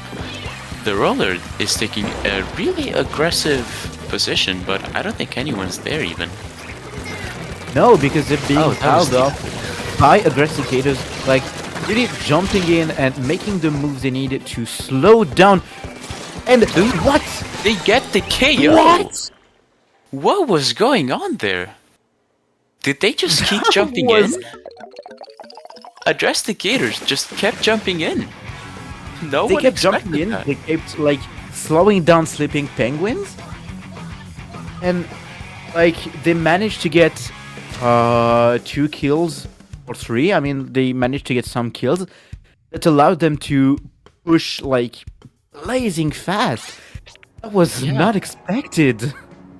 Very much not. Well done to both of these teams, but it seems like the set will go to address the Gators. Yeah, Dresden Gate is going into semifinals. Wow, that was. I am still shocked by what happened. But, Definitely I mean, unexpected. what we can still like retain from those matches is that Sleeping Penguins had what it takes to win. I think like the comp was good and they were basically okay. Like they were doing the job in 1v1s. The main problem was team play because they had a lot of troubles synchronizing their specials and working with their specials instead of just using them as tools before actually pushing. And I think that Yeah. was the main problem for them. I do see what you're saying of like address the Gators, or sorry, Sleeping Penguins had the weapons, but maybe they needed a better plan. Saying that, what a weird choice for address the Gators to play Sploosh. But definitely, if you want to play Sploosh, this is the mode and this is the map, and it seemed to have worked out. The since Sploosh is so fast and needs to be undercover every time. Like this map mode is amazing because you move everywhere, and since there are a lot of slopes, etc., it's very easy to move along without having too much troubles with backlines because backlines are pretty much inexistent on this map. Anyway, time for us to move out. Our block is now finished. It was a pleasure commentating with you, Signor, and thank you a lot to Wings for being on the stream desk. Yep, thank you, Wings, and it was also great commentating with you. Where can the people find you? You can basically type Inquiry22 everywhere you'll find me, whether it is Twitter, Discord, Twitch, Blue Sky. Just type Inquiry22, I'll be there. Just and everywhere. what about you? The people can find me on either Blue Sky as Signer Up B, or on the other one, the one that I don't like, as Signer Up C. You'll find me on Twitter. I will never call it its name because I hate Elon Musk. Anyways, We don't have to pronounce the name. Anyway, thank you again, everyone, for having us. We'll let a place to Pat J and NATO. Again, thank you, everyone. Have a nice end of the day. And yeah, see you next time.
And welcome back to LSL 47. We are now in the semifinals. I am Pat here with NATO. And semifinals means that we get to see best of 5 between these teams. And I am Pat here with NATO as we were talking during that break. These two teams, between these two, only one game has been dropped by Switch, but Sonata is completely undefeated in this tournament. So we can expect to see a lot of actions. The best teams of this little Squid League are here in this top 4. So I can't wait to see more of it. We'll start up with Mako Mart on Splat Zones. Yeah, don't forget, folks, that we started with 49 teams this morning, and we are already down to 4. This is the semifinals, and keep in mind that everything up till now has been a best-of-3 situation. We're moving on to best-of-5 for semis, and finally best-of-7 for finals, which gives just a little bit more time for these experienced, well-developed teams to kind of figure out who's really the one coming out on top. And going into Splat Zones on Robo Ramen here, you had said, Pat, we only had one match drop this entire day between these two teams. How do you think we're going to see this pan out? I mean, once we can see the composition from these teams, I can tell you more. Right now, I love to see both the Drenrigger and the Decavitator on one side. Both of these teams like to go in, like to get into the fight. And look at that on the side of Sonata. They have 3 suction bombs. These bombs will allow them to move Krill Switch away whenever they need to. Absolutely, and we already also see the battle of the backliners here. We see Heavy Edit on one side versus Pen on the other side. Maybe a little bit of paint control going in the side of Sonata as they have both that Dreadringer and the Pen, but, you know, Krillswitch is definitely no slouch here with already one down. Meat Boy falling down on the side of Sonata, giving the early advantage to Krillswitch, although they really need to capture the zone here, Pat. Yeah, I mean, the zone is for Sonata, and with the big Pablo in front of it, it's going to be pretty rough for Crosswish to get in. They have their shooter in, but the gal is called out. Sonata losing 2 players, moving away from... Oh, wait! Okay, the Reef Slider is not going to find much onto the zone, but it's enough for Sonata to chip it. No penalty applied, NATO. Yeah, you know, most of the time we see Reef Slider as an insta-cap mechanism there, and there just the Reef Slider was able to stall, and going down to a 43-point push, you know, with only a minute expired in this game is a pretty good look immediately for Sonata. I think Krillswitch is going to have to back up a little bit here as they're already going 2 down with Meat Boy down there and the gal working using that screen to sort of push Sonata back just a little bit. They're going to put up some points of their own here. Yeah, it's a Krillswitch are making good points, but Sonata is already on the zone. The bubbler allowed them to paint enough to apply penalty again. And now we're back to a fight for me. The gal for Krillswitch finding the fight, not getting punished under the spawn of Sonata. Krillswitch are going to stay in control of the zone, and they don't have that much penalty made of it. Oh well, penalties applied again. You know, you are totally right. Not a lot of penalty to burn through, but as soon as the Reef Slider comes out, that's one way to insta-cap the zone, and they totally did here. Now, again, Krillswitch finds themselves in an interesting position. They have the screen up, which is pushing Sonata back into their spawn. Meat Boy getting another trade there, moving Sonata back. I think this is going to be Krillswitch's chance to burn more of that penalty, Pat. Yeah, they're already rid of it now. All they need to do is keep it painted, but it's easier said than done. Sonata is pushing as strong as they can. The Reef Slider is ready again. They don't even need it to take the zone thanks to the bubbler. Sonata is back in control, still in the lead. You know, it seems like every single time Krillswitch is getting close, maybe getting a couple of points off, it's just specials are just pouring out from the side of Krillswitch. Although that time it was definitely punished. Krillswitch shuts down Sonata's Reef Slider there. Again, they see all 4 members kind of back in spawn here. Krillswitch finally burning a bunch of points off of their if it's not the decap coming in, and yet one more time it's the Reef Slider from Sonata. Man, I can't even get these words out. Pat, things are just going back and forth here. They're not stopping, but it's working pretty well for Sonata. Their strategy of simply constantly coming back in, getting more and more, maintaining their lead has been working, but now the lead is as slim as it gets and teams are still fighting for that zone. The zone is blue again and Screw Switch in a 2v2 are trying to take control and they're able to push people away. Yeah, Dreadwinger wisely choosing to jump out there. They know they need this Reef Slider for the recap like they've done so many times before, although Krillswitch is getting very close to the lead. Although with that coming in, are we going to see a cap? No! What a shot there with the Reef Slider not capping the zone. That is lead switch for Krillswitch and might be a couple more points than just one. Yes, we're seeing at least a 10-point lead here coming out from the side of Krillswitch and maybe some more if they can prevent this cap. Sonata right now, after being in the lead for most of the game with 1 minute left, are struggling. They only have one player left, it's on the zone. But everybody from Krillswitch is there to paint it, to push that decapitator away. And Krillswitch right now, they look in full control. 40 seconds left in the game and all they need to do is delay and paint the square. Exactly, you know, that lack of cap coming out from the side of Sonata is coming back to bite them here as Meat Boy again putting in work on this gal, looking for one pick, managing to get a second. Can they get a third? Yes, they can. That's a wipeout. What a pop-off from the side of Meat Boy here, and it looks like there's no chance of getting back to the zone as Krillswitch, after being behind that entire game, really managed to come back there and just take the KO. I'm impressed, Pat.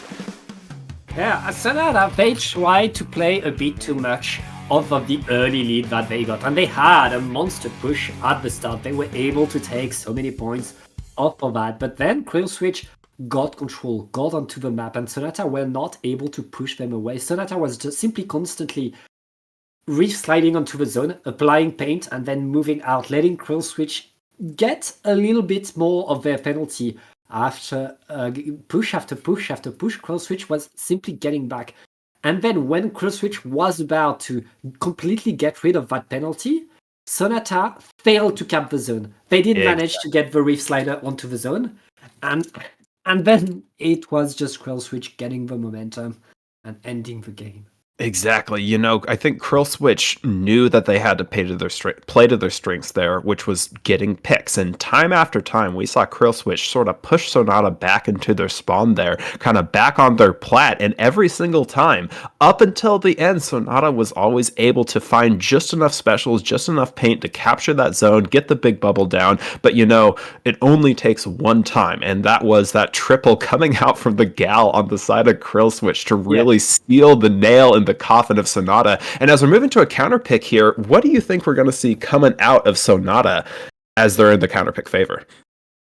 I mean, Sonata, they've shown us that they like to get in, they like to get into fights.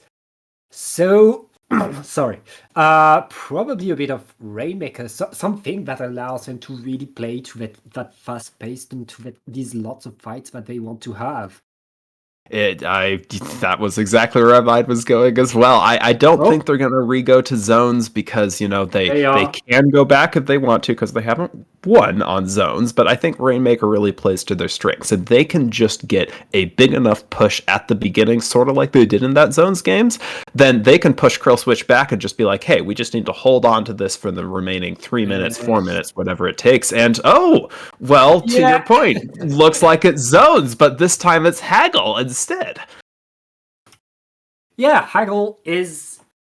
We're staying into the classic zones maps, as at least, and I'm really wondering whether Sonata will be able to do better here. It's very much of, can you get ahead of the zone? Can you take that control forward? Sonata right there.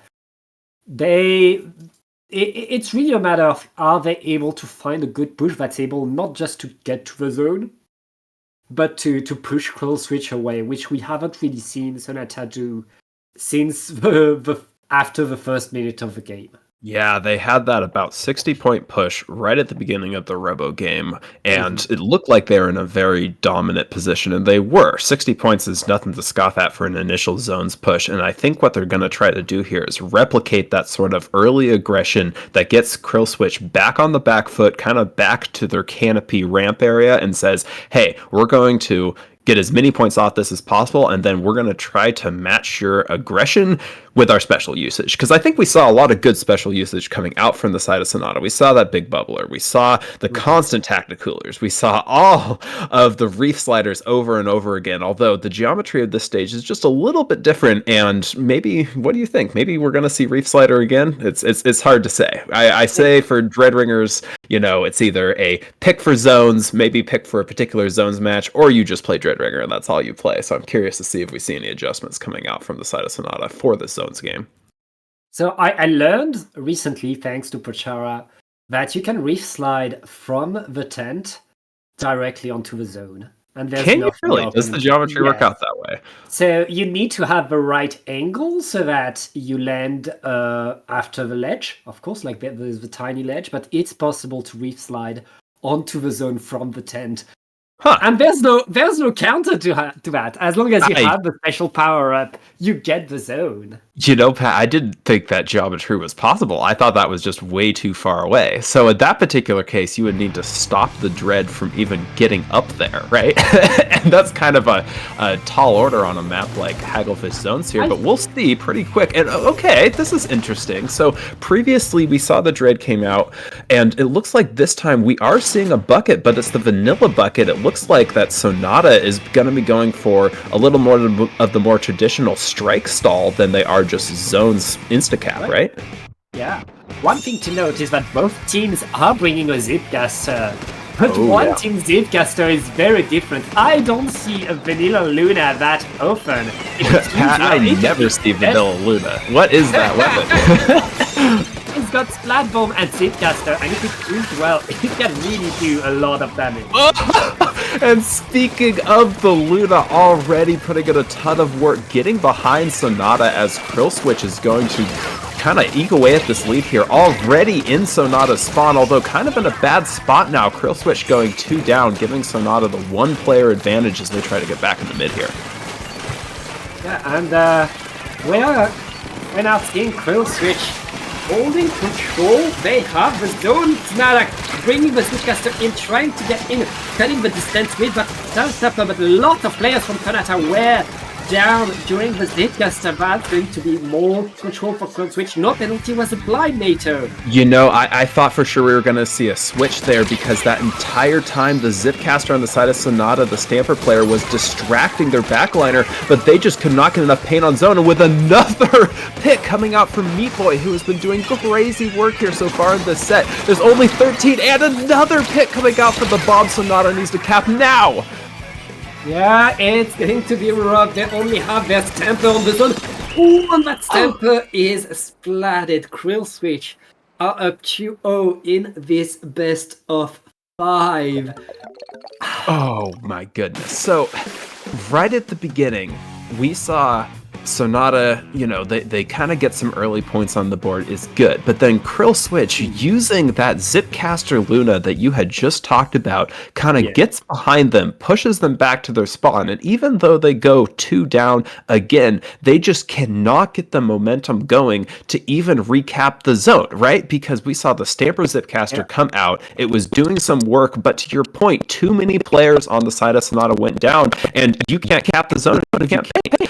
Yeah. It's the thing with a Zipcaster. Zipcaster, it forces you to look behind you, to look behind your back.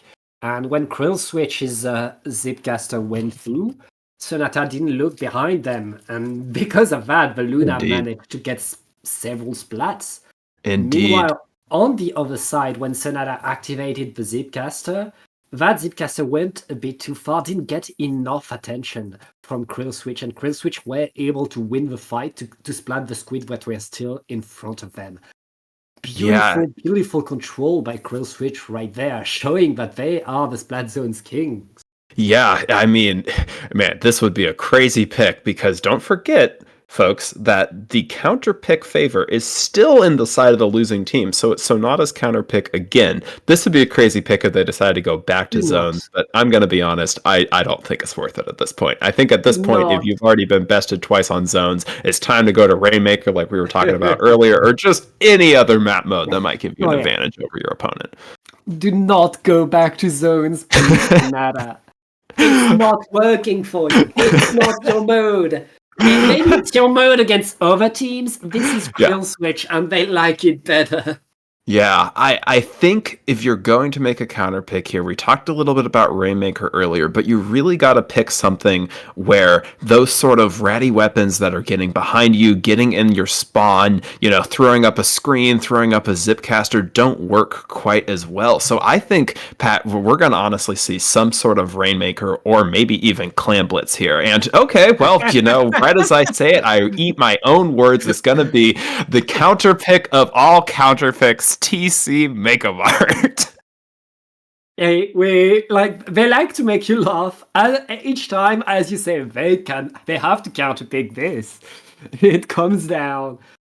Macrobot is we are staying on the classic maps. We're staying on the maps that are known quantities, which means both of these teams have practiced these map modes. Yeah, they both know how to play them, but do they know how to play the other team? So, for example, does Sonata know how to play Krill Switch here? And I think we've seen enough weapon variety come out from the side of Krill Switch that maybe they have a sense of, hey, here's how these folks play, here's how we want to counter it. And on something like Mako Mart, where exactly, hey, first checkpoint is going to be right underneath our drop. We can defend that clearly. Second checkpoint is going to be a little further down. We can defend that clearly. Maybe they have a pretty well-defined strategy here, and they know what they need to do, which is obviously win, but they also have a sense of here's what we can, here's the weapons, and here's what we expect the opponent to pick in this situation to give us the win. Yeah, at least they changed something. Now, Sonata, they have a good slosher player that we've seen. If that slosher player can set themselves up under the ledges, under the stacks, they can deal a lot of damage. But we've seen Krill Switch have a Luna Blaster. If you're very good with Luna Blaster, this is the map for Luna, I feel. And that's one of the reasons why I was so shocked to see TC as the counter pick coming up from Sonata, because if you've just been schooled by a Luna Blaster, maybe picking tower control isn't the immediate thing that comes to mind. But again, these teams, they know what to counter pick. And, Decav here on the side of Sonata coming back out again. The Luna, to your point, comes back out. That is the Zipcaster Luna with the drop roller, and the Slosher is back. So I think Sonata is trying to play to those ledges play that you were talking about earlier, Pat. Yeah, and you need to pay attention to the Decavitator that's coming back. That Decavitator will be absolutely key to taking control and to holding the tower. If you have your bubbler on the tower, you can simply get a checkpoint very fast. Indeed, already we see a trade, one going down from each side. We've gone back to a 4v4 situation. Both teams not really wanting to tap the tower just yet, as actually 3 go down on the side of Krill Switch. Finally, advantage here for Sonata. They're going to call out the last player here, and a good initial push, although they do lose their pen pad. And right now, Sonata, I'm not able to pierce through the checkpoint. Oh, they're still on it. They're still fighting for it. But a bit too eager. This is just a crazy scrap. I thought for sure with 3 going down on the side of Krill Switch early there that we were going to see a checkpoint fall and maybe a lot more, but I think with the loss of their pen, they just weren't quite sure what to do. Already we see 2 down on the side of Sonata, 3 down on the side of Sonata with only 1 remaining, and Meat Boy knows where they are. That is yet another pick. Trade is very good situation if you're trying to push the first check here. And Krill Switch are going to get rid of that checkpoint like it's nothing. And their splash is already on that platform. Look at that. The splash right now is taking so much attention. Is no longer taking any attention, but the rest of Krill Switch was able to take control over the rest of the map. And even with Sonata taking back some control, pushing the tower away, Krill Switch still has all the control from all of mid right now.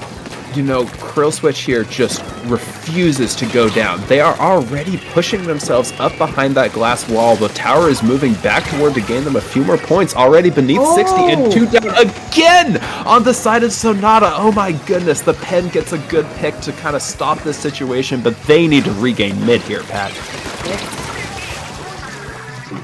Every time, every action, it feels like Krill Switch is in control and Sonata is in a hurry, in a panic. And right now, Sonata are doing whatever they can simply to stay in the middle of the map. They managed to get rid of the Luna Blaster though, and they're able to take some control over the stacks. This is now that they need to get some momentum, and with a Tacticula, they could get a good attack now on NATO.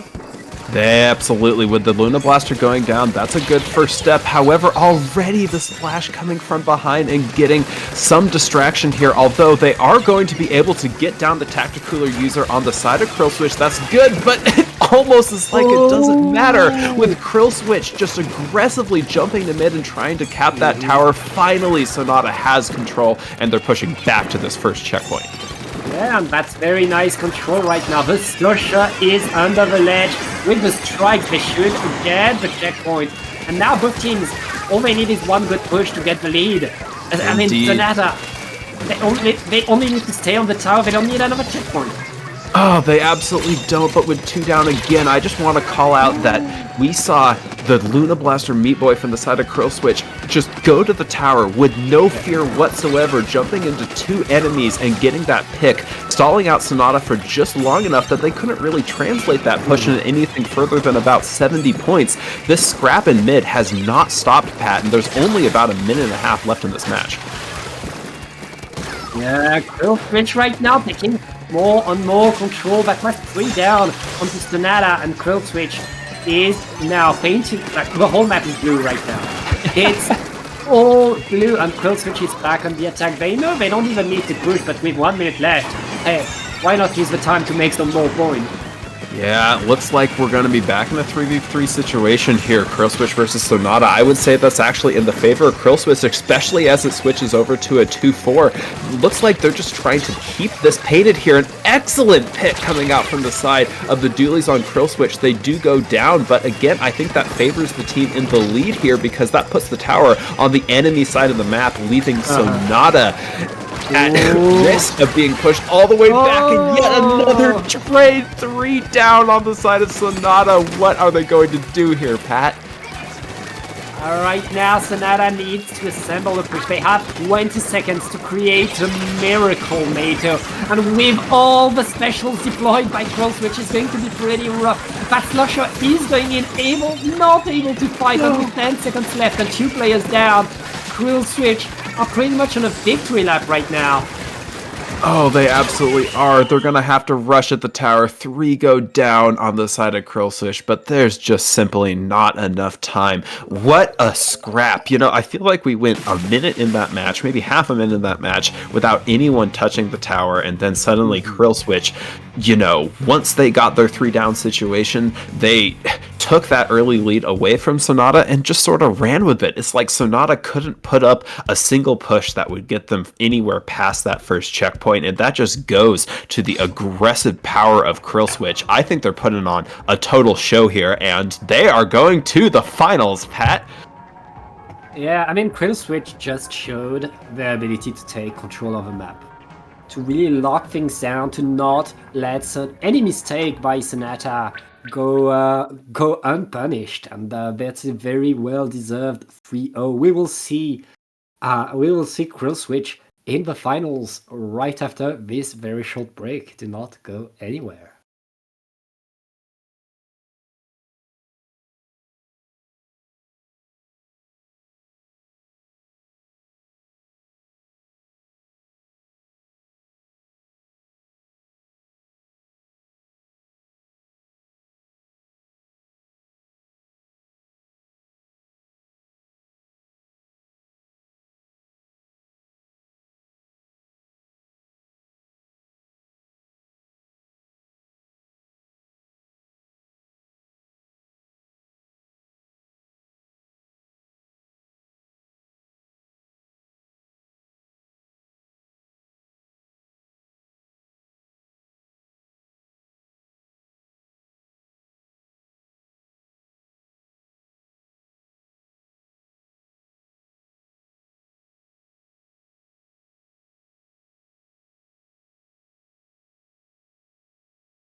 And welcome back to Little Squid League 47. We're now in the top 2 teams of this tournament. It's going to be Stars Impact going against Krill Switch. And because we want to see as many games as we can, we've decided to make it a best of 7. It's going to go the long way. Both teams are going to need to show what they can do on as many different map modes as they can. We will start on very much a classic Splat Zones on Mahi Resort, NATO. Yeah, Splat Zone's Mahi Mahi, the typical tiny map that gets a whole lot bigger once someone's got a lead. But today we're seeing the final 2 teams all the way down from 49 to 2. Both of these teams just came off of sweeping their semifinals matches, taking it from their opponents 3-0. I think we're going to see a really, really good set of matches between Starzy Impact and Krill Switch here. Krill Switch we just saw using a lot of weapon diversity, using stuff like the Luna Blaster, the 52 gal Deco to really put the pain down on their opponents, and we'll see how well they match up against Starzy Impact here in the finals. Yeah, and one thing to note is that both teams had a very different story in their tournament. Krill Switch, they only dropped a single game in this whole tournament. Meanwhile, Starzy Impact, they dropped 4. Most of their sets have been close. They had to fight to get here. They had to go through a lot of adversity, and so we'll see really if the battle scars are worth something on the side of Starzy Impact. Yeah, I think that sort of adversity makes you stronger. But to your point, Pat, Starzy Impact almost was knocked out of this tournament in the 8th and the quarters of Diamond Bracket with going a 2-1 situation against Loud Noises and X-Name, respectively. But you know, Pat, they did knock out the number 1 seed, X-Name, in the quarters of this tournament, and they went on from there to 3-0 their opponents, address the Gators, in the semis. I think we're going to see some powerful play coming out from a team that has had to adapt, whereas on the side of Krill Switch, to your point, really only dropping 1 game all day, which is just crazy if you think about it. I think they're coming off from a side of power. They know we've dealt with a lot of teams very, very quickly, and now we just have to adapt to do one more team starting here on Splat Zones Mahi. I mean, we've seen Krill Switch play. They like to take control. They like to be really holding the map and making sure that there's no random thing that you can do that can push them away. So Starzy Impact, they've seen a lot of things on the battlefield now. Can they find the thing that pushes Krill Switch out of the zone and allows them to take control? We'll see very soon. Yes, we will. And just coming off of our semifinals match, seeing the ongoing aggression of Krill Switch, their ability to get behind the opponent, to put them in uncomfortable situations, to always sort of find picks in situations where it looks like the picks aren't happening. It'll be really curious to see what sort of comp they come out with here to fight against this team. And already from the side of Krillzy Impact, it looks like, is that a range blaster coming out from one side? And is that an arrow spray coming out from Meat Boy? What is this, Pat? So that's not a range blaster, that's a blaster from Stars Impact. But yes, it's an arrow spray. We'll see a bunch of paint on the ground and a lot of Reef Slider will come to cheese the zone, I guess. You know, in the last set, we saw Meat Boy, the player of that arrow spray, go Luna Blaster. We were already commenting that, hey, this is sort of an unusual pick. We don't see a lot of Luna, and already we see an attempted shutdown. You know, it's not going to go as well if you can't get it out. And already we see Starzy Impact getting Krill Switch sort of on the back foot here. Now it's Starzy Impact who's kind of in their spawn, although if the Crab Tank has anything to say about that, 3 down already on the side of Starzy, and a wipeout for good measure. Yeah, Krill Switch taking control now. This is Krill Switch as we've seen, who are in control of the zone, who are in control of mid, and we're not letting any mistake go through, but it doesn't matter. Starzy Impact, they come back incredibly strong, and with 2 players down onto Krill Switch, Starzy Impact are on top of the zone, and the water still hasn't dropped, NATO.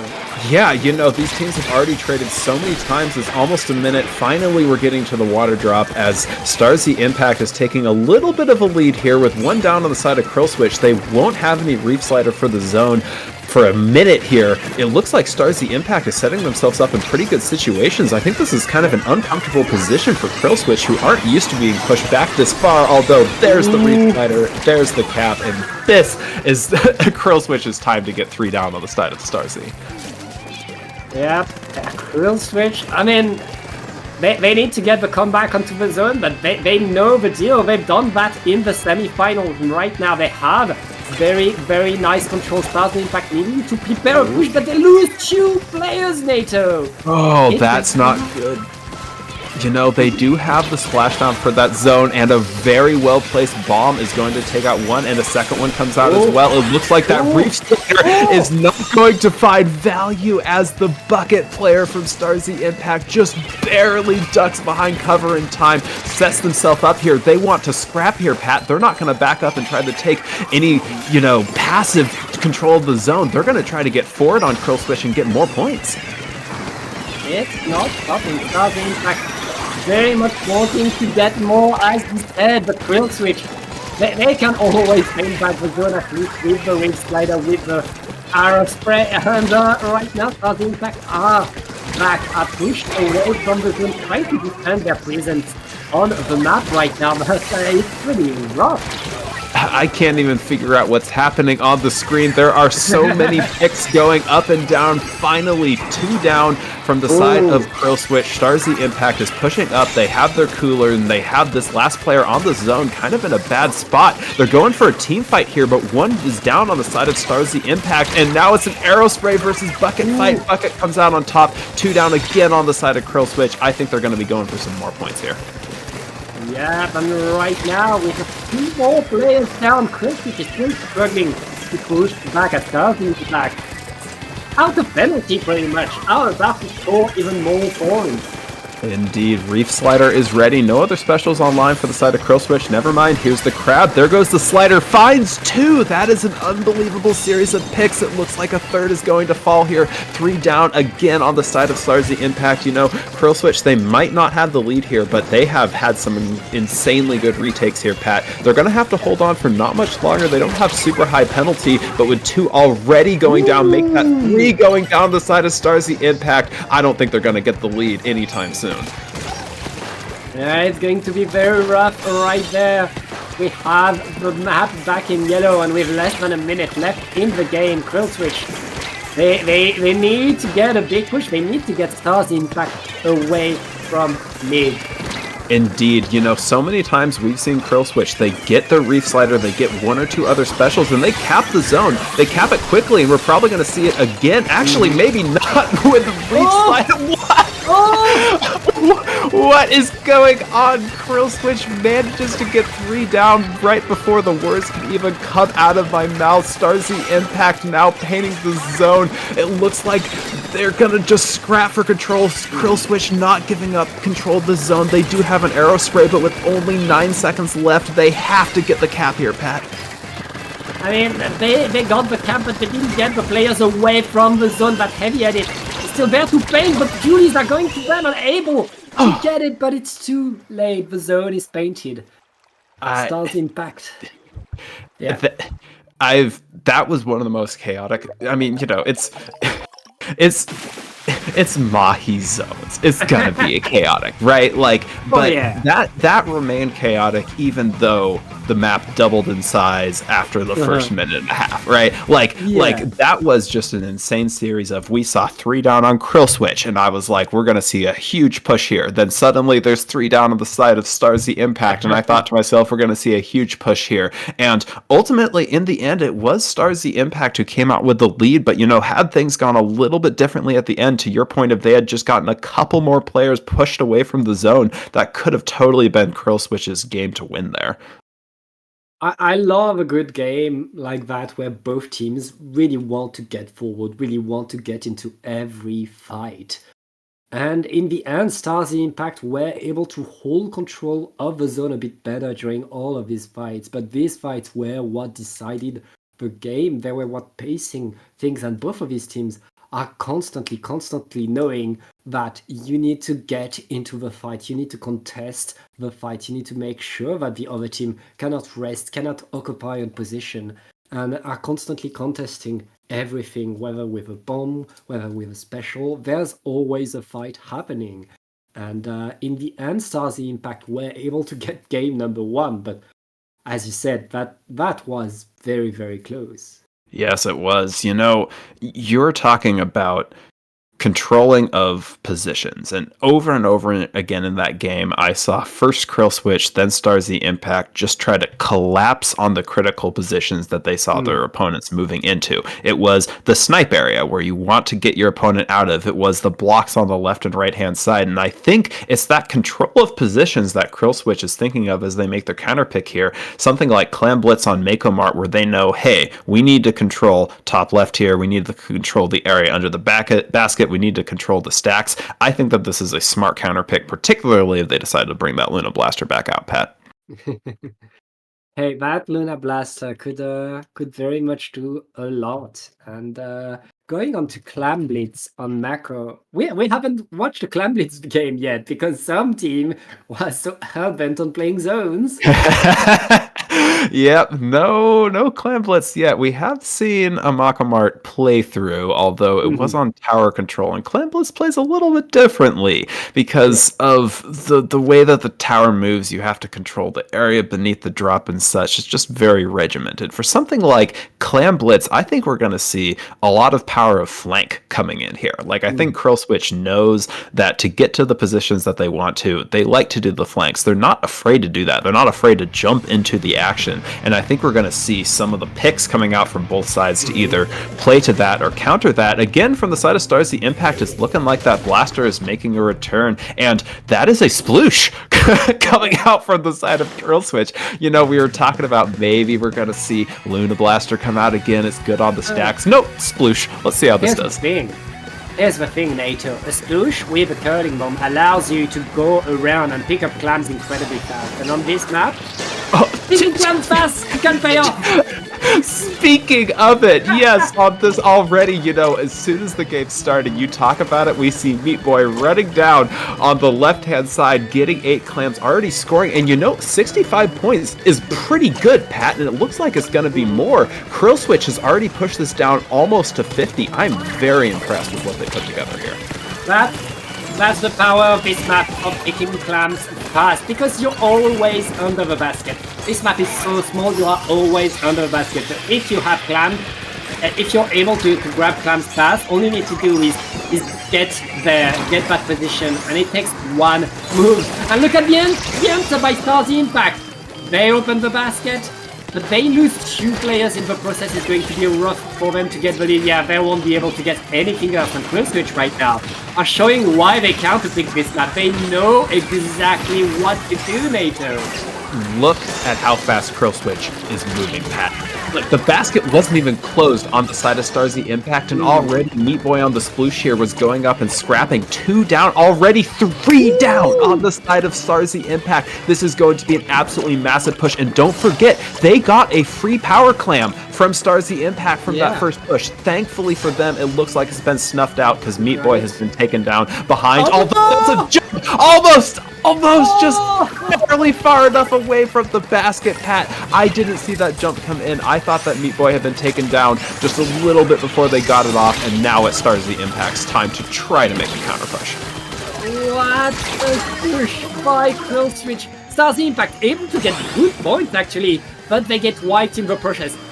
I mean, they got wiped, and we know exactly what's about to happen, NATO. Oh, yes. Another opening of the basket. Meat Boy is not going to stop before they get anything in. They only need 3 more. They have 2 of them. They need to get a single clam in. I don't know if anyone is close enough to the basket. If it's going to be anyone, it's going to be that sploosh running up the right-hand side here, Pat, and they are going to end the game right there. Fastest weapon in the game. This is why you pick the sploosh for clams on this map.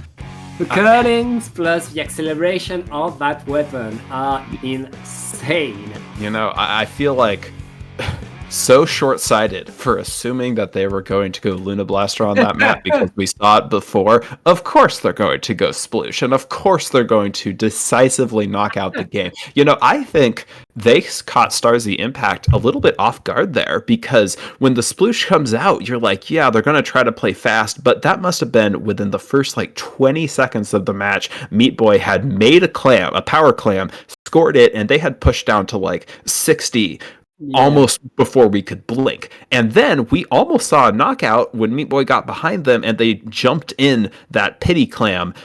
I mean, it didn't matter in the end because they knocked out anyway, but like they were playing so quickly there, Pat. It almost like it didn't matter what Starzy Impact did. Curl Swish was just like, we're going to knock out one way or another. And pretty quickly, we see the counter pick coming in. TC Inkblot Art Academy. If this isn't the most classic of counter picks, I don't know what is.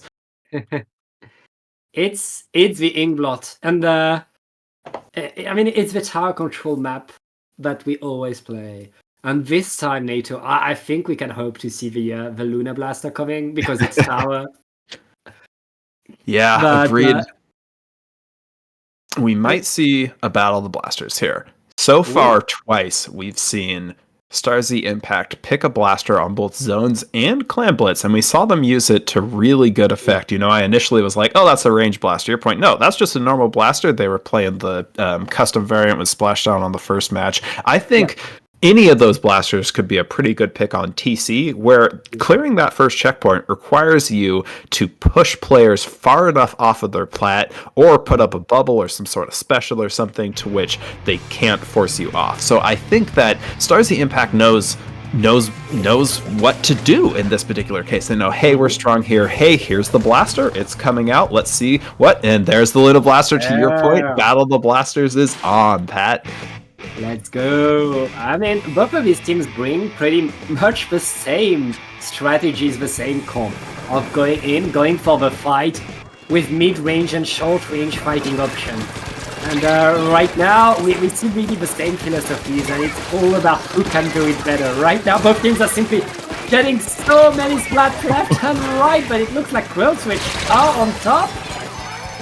Yeah, it looks like, man, it's hard to tell. I think Krill Switch just barely got the 3 situation there. They were able to take out their opponent's edit, and in doing so have set themselves up pretty well here. That's an excellent pick from the side of the edit on the side of Krill Switch there. That'll give them a little bit more space to move up here. One down on the side of Krill Switch, although they do have a special ready. I think this might be the end of this push. Yep.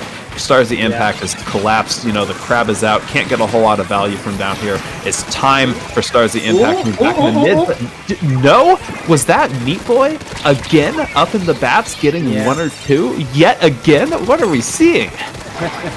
Hey, the power of one aggro player at punishing you for getting back in there a bit too fast.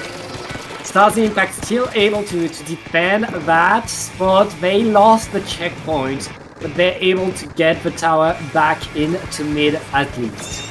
Yep, you know, Starzy Impact, I think, maybe like me, expected that push to die a little bit earlier, and they do have 3 down. Speaking of aggressive players, Gal here on the side fighting. Krill Switch, you know, Krill Switch's edit player has gotten multiple critical picks in the first minute and a half of this match, already bringing Starzy Impact down to only 1 player remaining. They're going to be forced to back up here, and they might actually go down. Yes, they do, as 2 actually are also cycled out on the side of Krill Switch. This might not be the end of the push for Starzy Impact.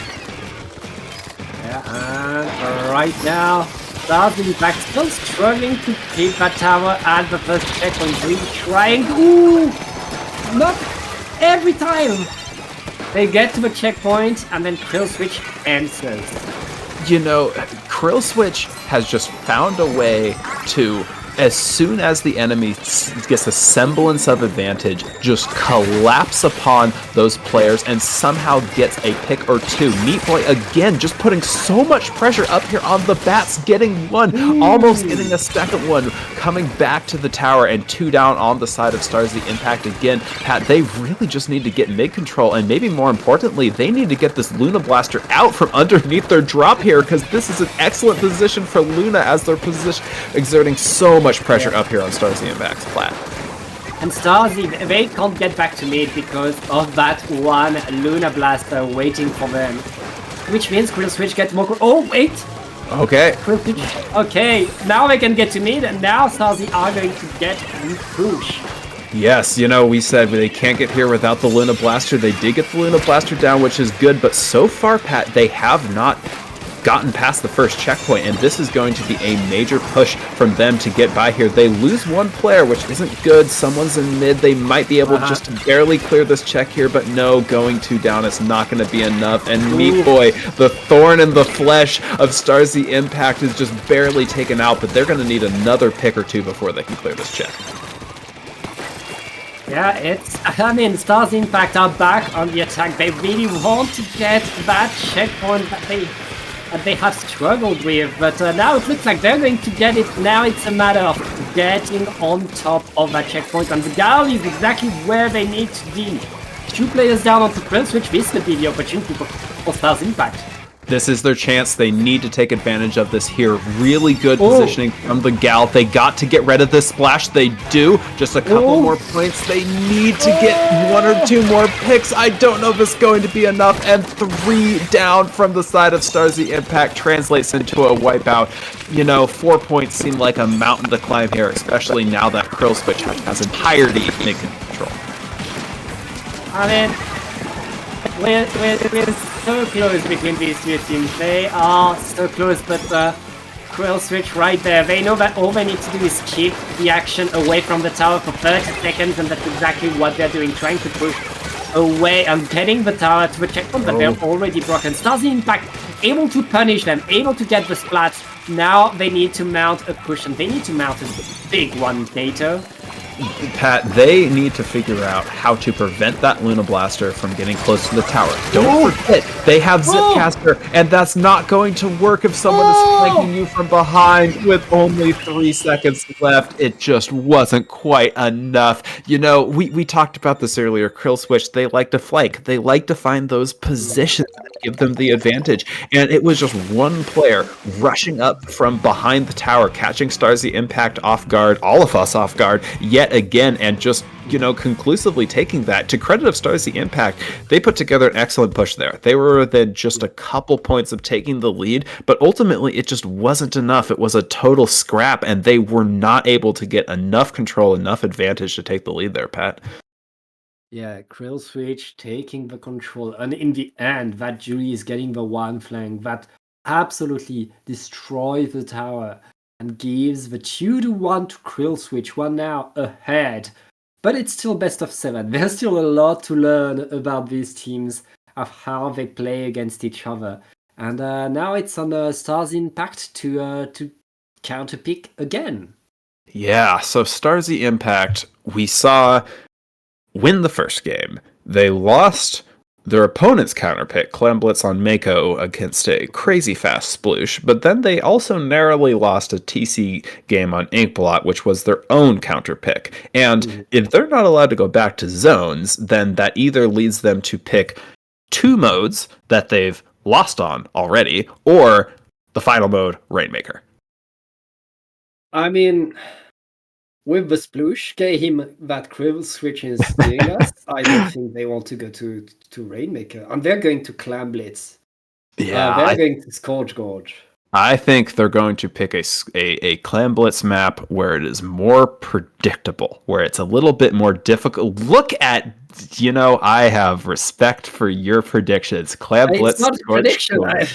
It's not a prediction. I see it on Sendoing before. Oh, do you? Oh, wow. You're a mile ahead of me. Clamblitz Scorched Gorge, it makes total sense in my mind, because you might have lost on Clams already, but at least on Scorch, that the opponent has to come from one of 2 positions, right? They're either rushing up the ramp, which you can defend using your blaster, or they're rushing across the grates, where it's probably a little easier to see than a sploosh just sharking around the stacks, right? So I actually think that this is a very intelligent counterpick coming out from the side of Starzy Impact, because it allows them to sort of control the pace of the game a little bit more, right? In this particular case, they know, hey, they have a good sploosh player who likes to flank, who likes to get in quickly. If we just can come up with the 2 positions we have to defend in order to prevent that from happening, then the game is already half solved. Yeah, you're exactly right. I think this is the nice This is the good Clan Blitz counter pick by Stasi Impact, and this is the kind of choice that will allow them to at least counter what Krill Switch is doing. Now, countering what your opponent is doing is usually not enough. You also need to still be able to get in, to get forward. And we've kind of haven't seen Stasi Impact really get forward, get in very much into enemy territory. And I'm waiting to see if they'll have the tools to do that. Yeah, I feel like a lot of Stasi Impact's play so far has been just try to use the power of the individual weapons themselves, right? Like we see the Gal doing a good job trying to get on the plat of their opponents back on that last TC game. We saw the Blaster do a great job using their splashdown to great effect. But I think if they can just pull a lot of those individual weapon, contributions together and put together a push on their opponents ramp here, then we're going to see great impact on the side of Stasi Impact, and the sploosh does come back out again, but I think this time Stasi Impact is going to be a little bit more prepared for it. Yeah, that's probably the case. One thing to look for, though, is the Julies on the side of Squid, which Crab Tank on this map is a monster. It is so powerful, so is the suction on the wall. Yes, it is. You're not really surviving a suction ball thrown directly against your wall, but already we see kind of a stall in mid here.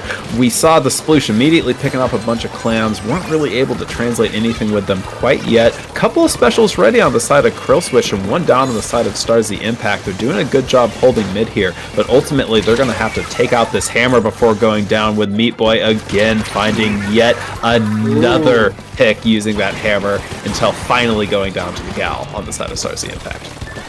Yeah, and Stasi Impact licking their wounds. Both teams kind of looking at each other again, but Krill Switch have a super clam, which means Stasi Impact need to be a bit more prudent as they are trying to get back control.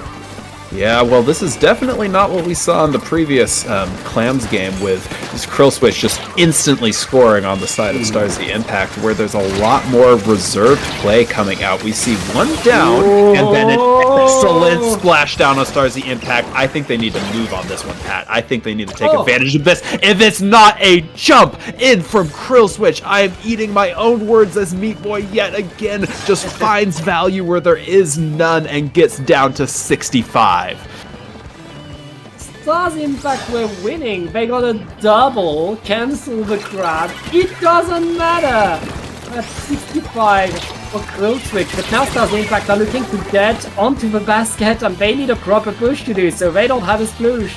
They absolutely do, although that is one pick, and we're going to see big value again coming out of this. There are a ton of clams on the side of Stasi Impact, more than enough to take the lead. 3 down on the side of Krill Switch. Oh, this is Stasi Impact's time to shine here.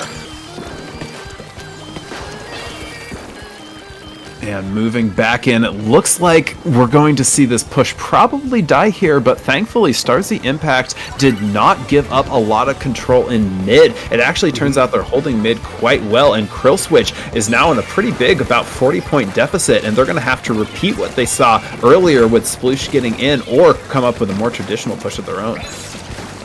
Yeah, right now Krill Switch need to get back in this game. The Sploosh is dancing around, is only going to get a trade right there. Trades are not good if you're Krill Switch right now. They need control, they need a lot, and Stasi Impact, thanks to the strikes, are going to simply slow them down, force them to wait, later.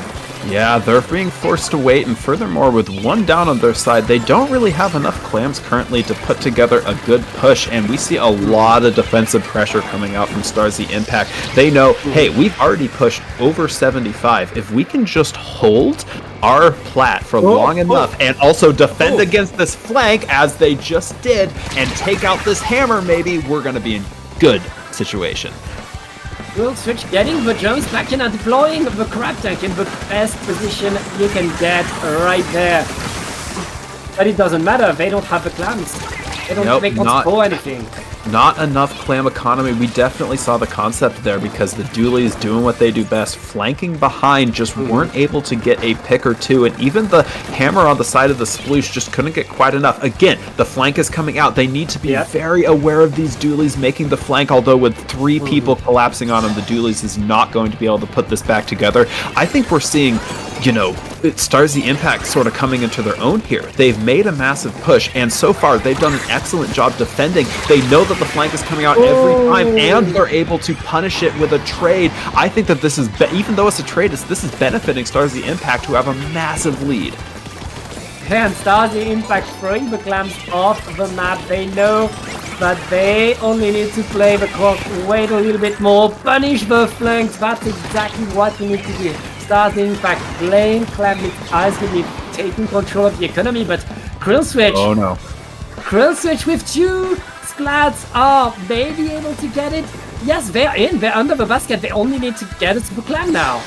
Oh, the clam economy is just there, and don't forget, they have that pity clam from Stars the Impact's initial push, and there's one down as well. This is the last stand of Stars the Impact. They need to prevent Meat Boy from getting here. Oh no, and the hammer comes out. Where are the clams? They're coming in from Jazz. They only need 2 more. The jump comes in, the pity approaches, and the lead has been swapped, Pat. The lead is swapped, and right now Krill Switch, if they put one more clam in the basket, okay. Right now there's time for one more push for Starzy, but it's going to be a rough one. They don't have much time, they need to run forward. They're under the basket already. They're getting the jumps. Oh! They didn't jump. Oh, no, the jump. It just didn't come in. I don't know if someone was taken out. I don't know if there was a flank on the far side that just ended the jumper before they could get it off. But one way or another, Starzy Impacts, their massive lead just fell to bits there in the very end. We saw it, Pat. There were so many flank attacks. Krill Switch was sending their dualies, their sploosh up there, and then Starzy Impact punished it every single time except the last time, and it only takes once against a team like Krill Switch. Yeah. 1 is all it takes. That's a 3-1 for Krill Switch, but it's best of 7, which means we still have more games to go. And the Stars Impact, without hesitating, are going back to tower control, this time on Shipshape Cargo Company. Okay. Whew. So if you're Starzy Impact, you've come off a lot of adversity in this tournament, and you already have your backs up against the wall in the grand finals. You won the first match, but fallen the next 3 to 2 clams and 1 tower, and I think at this point, you don't want to repick Rainmaker, to your point, Pat. They have a sploosh. What are you going to do? You know you've gotten really close in tower before. You know you have a very good blaster player who can take advantage of it. I think at this point you're going for the long, thin map where you can do your very best to watch for those flanks you know are going to come out of your opponent, and you're just going to hope you can build up a big enough lead. Yeah, it's exactly as you said. Starzy Impact, they have a blaster player that only plays blaster. They need to play to their strength, and I feel like, tower control, of all the games that we saw, the tower control game was just 4 points difference between the 2 teams. This is the games that Starzy Impact needs to play on, because this is the game that they can make work. Indeed, and I think if Starzy Impact wants to pull this back here, then they need to be very careful, like they have been doing on that Clam Blitz game, of where Krill Switch is coming from. Because, again, if they can just prevent the flanks from coming over their grates, from coming through their pit, from coming over to their top left area even, they can defend. And we've already seen them do a good job defending. They just need to hold on a little bit further. Just get 1 or 2 more picks against their opponent's flanks, and they can pull this out for sure. And I think, honestly, Pat, I don't think we're going to see any changes, or small changes of anything, from either side. I think both sides kind of know what work here, and we see yet again, same comp out from the side of Starzy Impact. Krill Switch is going for, looks like they're pulling out a gal of their own. So no Luna Blaster here, interestingly. We do see that same blaster from JoJo on the side of Starzy Impact like they've been playing this entire set, but no blaster from the side of Krill. Yeah, and that blaster is opening with a splat onto the gal. That's what you want. It is Starzy Impact, but the Krill Switch are answering as much as they can. Both teams getting a lot of splats. It looks like Starzy Impact are going to get control over mid. Now they need to advance that tower to the first checkpoint. That's a very long checkpoint. And with a crab tech on the other side, it's going to be rough. Oh, it's going to be so rough. Already 2 picks, tons of value coming out from the side of that crab tank. 3 coming down and a wipeout. You know, Pat, they got so incredibly close to that checkpoint, but they paid for it using their entire team, and they're going to have to fight here if they want to prevent Krill Switch from pushing through the checkpoint of their own. Well, they're fighting. It hits Krill Switch's turn to get to the checkpoint, and Stars Impact is answering every blow with attacks of their own. The tower is not staying on that checkpoint, Nato. No, it's not. You know, Starzy Impact, they might have gotten wiped, but they were not put down by that. They responded very, very quickly to Krill Switch's push. They're already getting back to the first checkpoint of their own. They have the wall up. The blasters almost got the splashdown ready, and they get a pick. The flank comes out from behind, and yet again, it is Meat Boy. Who else would it be but Meat Boy? Thankfully, the first checkpoint finally falls for Starzy Impact. That must be a relief. The Stars Impact, they have more than the checkpoint, but still have a numbers advantage. They're looking to get in with Furies. Getting a double before falling down right there is huge. That's going to slow down Stars' push. It looks like Krill Switch are going to be able to breathe a little bit. That's a very nice first push by Stars Impact. Yeah, excellent first push. Only 2 minutes have gone by so far, and I think Starzy Impact with really, really good fall-off kill from Crater. That's the slosher on the side of Starzy Impact. They're deciding, hey, we can't just sit back here and defend even though we have a lead. We need to be active against our opponents here, and already we see them pushing back up, getting 2 down on the side of Krill Switch. I really like what we're seeing out of the side of Starzy Impact here. Yeah, and right now, it's Stars Impact pushing again, being again on the attack and getting a lot of punishes. Thanks to that Slosher who's finding all the splats. Huge moves right there. This is fabulous gameplay from the side of the Slosher, and really all of Starzy Impact. They're kind of in a pinch here as they're going multiple down. Thankfully, with Cooler and such, everyone is able to respawn pretty quick, and already Krill Switch is moving up quickly, but Meat Boy is being punished again by JoJo, who has just put in so much work here on the blaster this whole set. And again, 2 down on the side of Krill Switch. They just cannot get to their first checkpoint. It's the new Stars Impact that's able to win every fight, that's able to retake control of the map.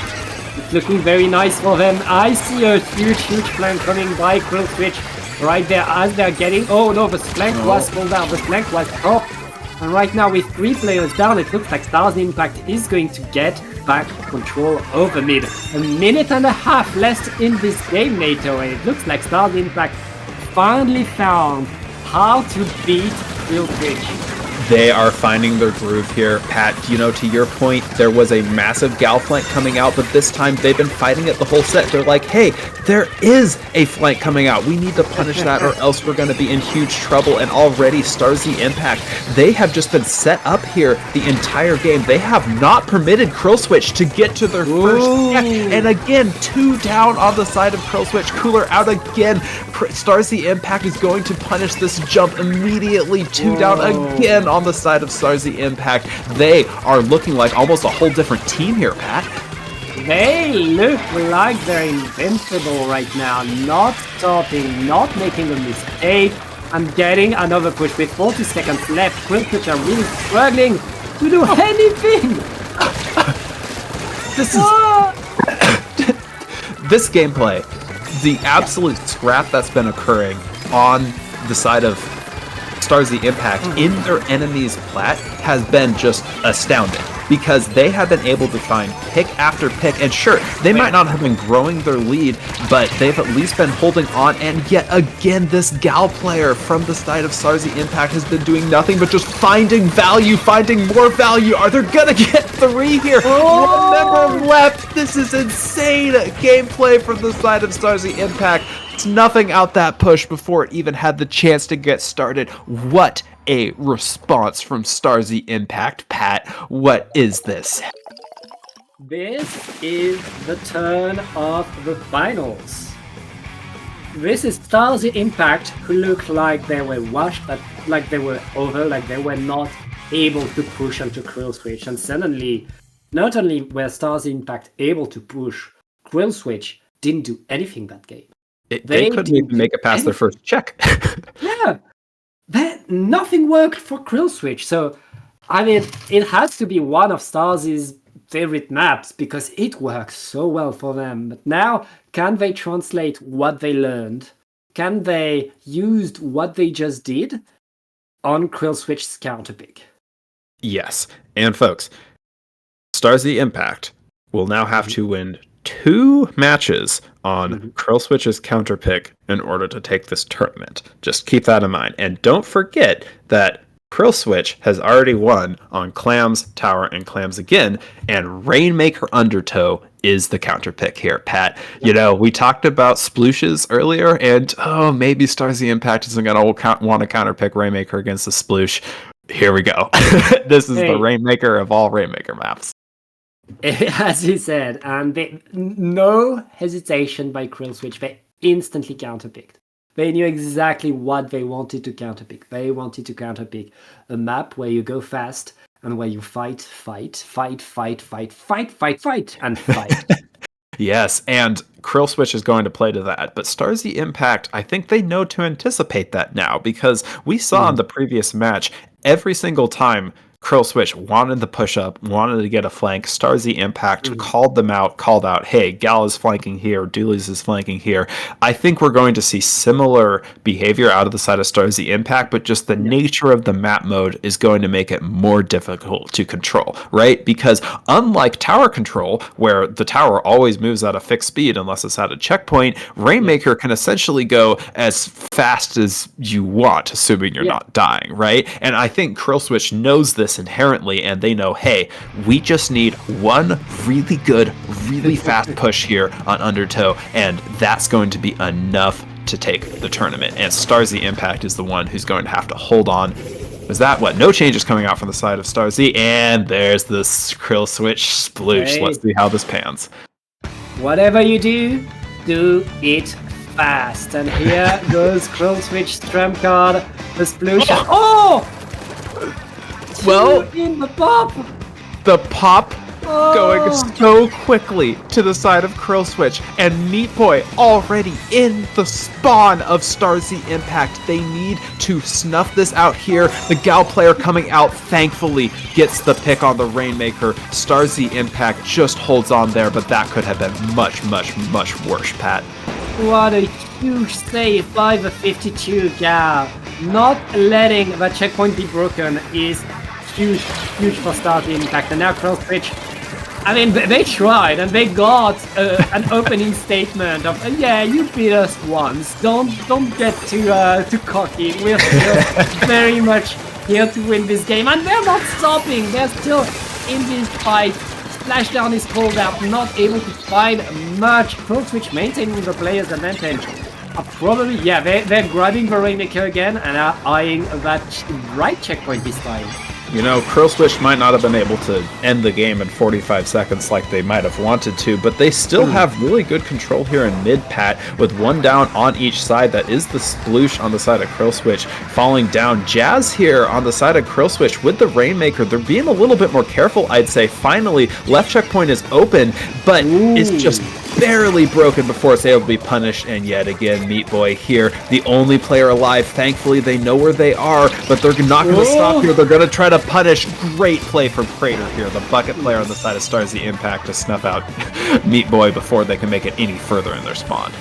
Yeah, nice dodge and nice save. Krill Switch got the checkpoint, and that's what they wanted off of that. They know that the next time they get a push, they can get incredibly fast, and there's nothing to stop them. Does Impact now. They haven't gotten much yet, and here comes the hammer. Ooh! Oh, okay. Well, that could have been very bad if that had gone differently. And already, you know, Starzy Impact doesn't have the Rainmaker in a great spot. You don't want it to be on your side of the map when you're fighting against an opponent who's already broken the checkpoint. But they're holding on. They haven't let Krill Switch run away with any more points than they've deserved here, to be honest. And already really good, you know, one single shot and then an attempt here coming out, but no, just the hammer from Meat Boy is just so much, ultimately getting punished by by the Gal and the Bucket here on the side of Stars the Impact, it looks like it's finally their turn to make a little bit of progress here. Yeah, I mean, that Hammer got a trade, but with a Tacticooler, Stars the Impact were able to get back in there. Now they re-grab the Rainmaker, and they're very close to that second checkpoint. It's painted, but there's another flank. It's a flank from one or it's from the other. Stars the Impact not giving up here. They're able to get that flank down. They get the sploosh down again. Rainmaker in their possession, and that is a clear of a checkpoint. If they can get the pop here, this might just be a lead swap for the side of Stars the Impact. If I was them, I would at least get the lead here. Illumix is going to choose to pick up the Rainmaker. That will be a lead swap. Let's see if they push it. Yep, right now it's a bit more, and Stars Impact is going to bring it to 26. That is huge. That's the end of that push, but with a minute and a half left. Now all the pressure is on Krill Switch to get forward and get the point. Oh, Hammer again coming in from the side of Meat Boy is able to get one, but then gets taken out by another member on the side of Stars the Impact. Krill Switch kind of has the Rainmaker here in mid. They don't have enough map control up on the left elbow here to really make advantage, and with members of their own team kind of falling around them, Stars the Impact has now gotten 3 down on the side of Krill Switch. They're actually looking pretty as there's only 1 minute left in this match, Pat. Yeah, Stars Impact painting around with less than a minute. They know that all they need to do is deny the next push by Krill Switch. Krill Switch preparing everything, taking a lot of control over mid. They want to collapse and then get the flanks, but the push already got pulled out. Krill Switch are in difficulty right now. Yeah, they definitely are. You know, it seems like Sploosh just is not able to get the same amount of value like they did on that Clam Blitz match we last saw them on, when it just took 1 push, and it does just take 1 push on Rainmaker too. But don't forget, there are 2 down on the side of Krill Switch. They have basically 15 seconds left. They have to push now. And we have just 5 seconds left in the game. Stars Impact are simply dancing with the Rainmaker, trying to survive. I have no words with how close that was.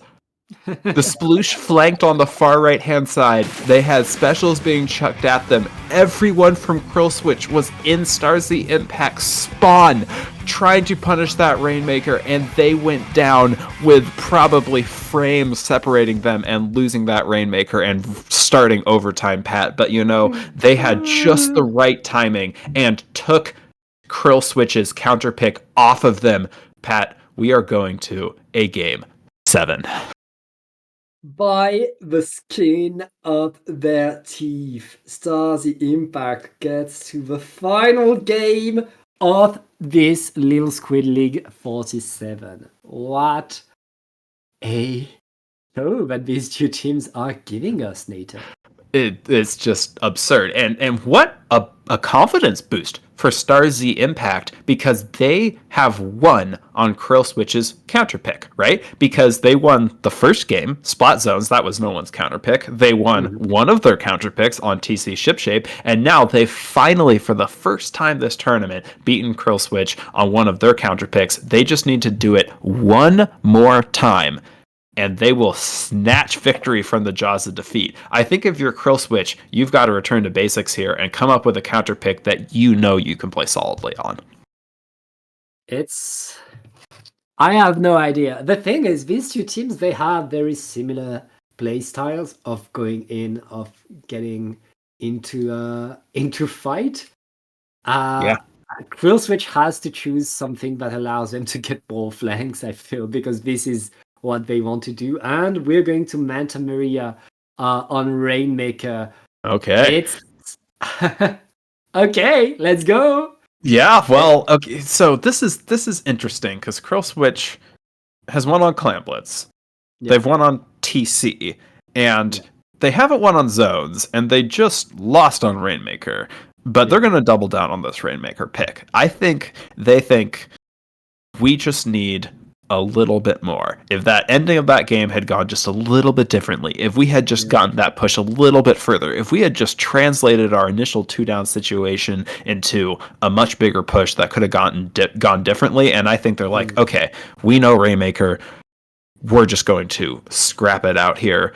and this gives us our best chance of winning. Manta, though, is kind of an interesting pick, Pat. Like, I wouldn't have immediately bet, yeah, Manta is going to be my counter pick. I think they might be playing for some of the flanks, maybe the sneaky flank on the far side. Maybe they want to put Sharkers up on both of the bunkers. I don't really know what they're going for here, but we'll see pretty quick. I think it's because it's game 7. all the maps that they want to play Rainmaker on, they were already taken in the previous games, so now they have to go on Manta. You know, sometimes you gotta scrape the very bottom of the barrel to find that last little bit of morsel of food to eat. And you know, the nice thing about Manta is that I feel like because we don't see it as much on Rainmaker, it kind of becomes a wild card for both of these teams. I don't think we're gonna see any changes. Yep, no changes coming out from the side of Stars the Impact. Let's see what Krillswish goes for. Yep, looks like they're switching with their sploosh. Although the splash, that's a new addition, isn't it, Pat? It is? Is it? I'm not sure. We've seen that splash before. Yeah, I think we've seen it at least previously. And again, the signature, Krill Switch Instapop comes out, although it only does punish one player here. And unlike the last game, we're not going to see immediate 2-down advantage on the side of Krill Switch, although we do see them kind of pushed up hard here. Meat Boy is trying to do the signature flank, although the Doolies gets punished, and now we see 2-down on the side of Krill Switch instead, and they know where that last player is, Pat. Ooh, and it's Krill Switch punishing the early pick by Stars Impact. That pick of a Rainmaker felt like a bad idea. You don't want to pick the Rainmaker like that when you're surrounded by enemy ink. Oh, That's man. going to be a push for Krill Switch.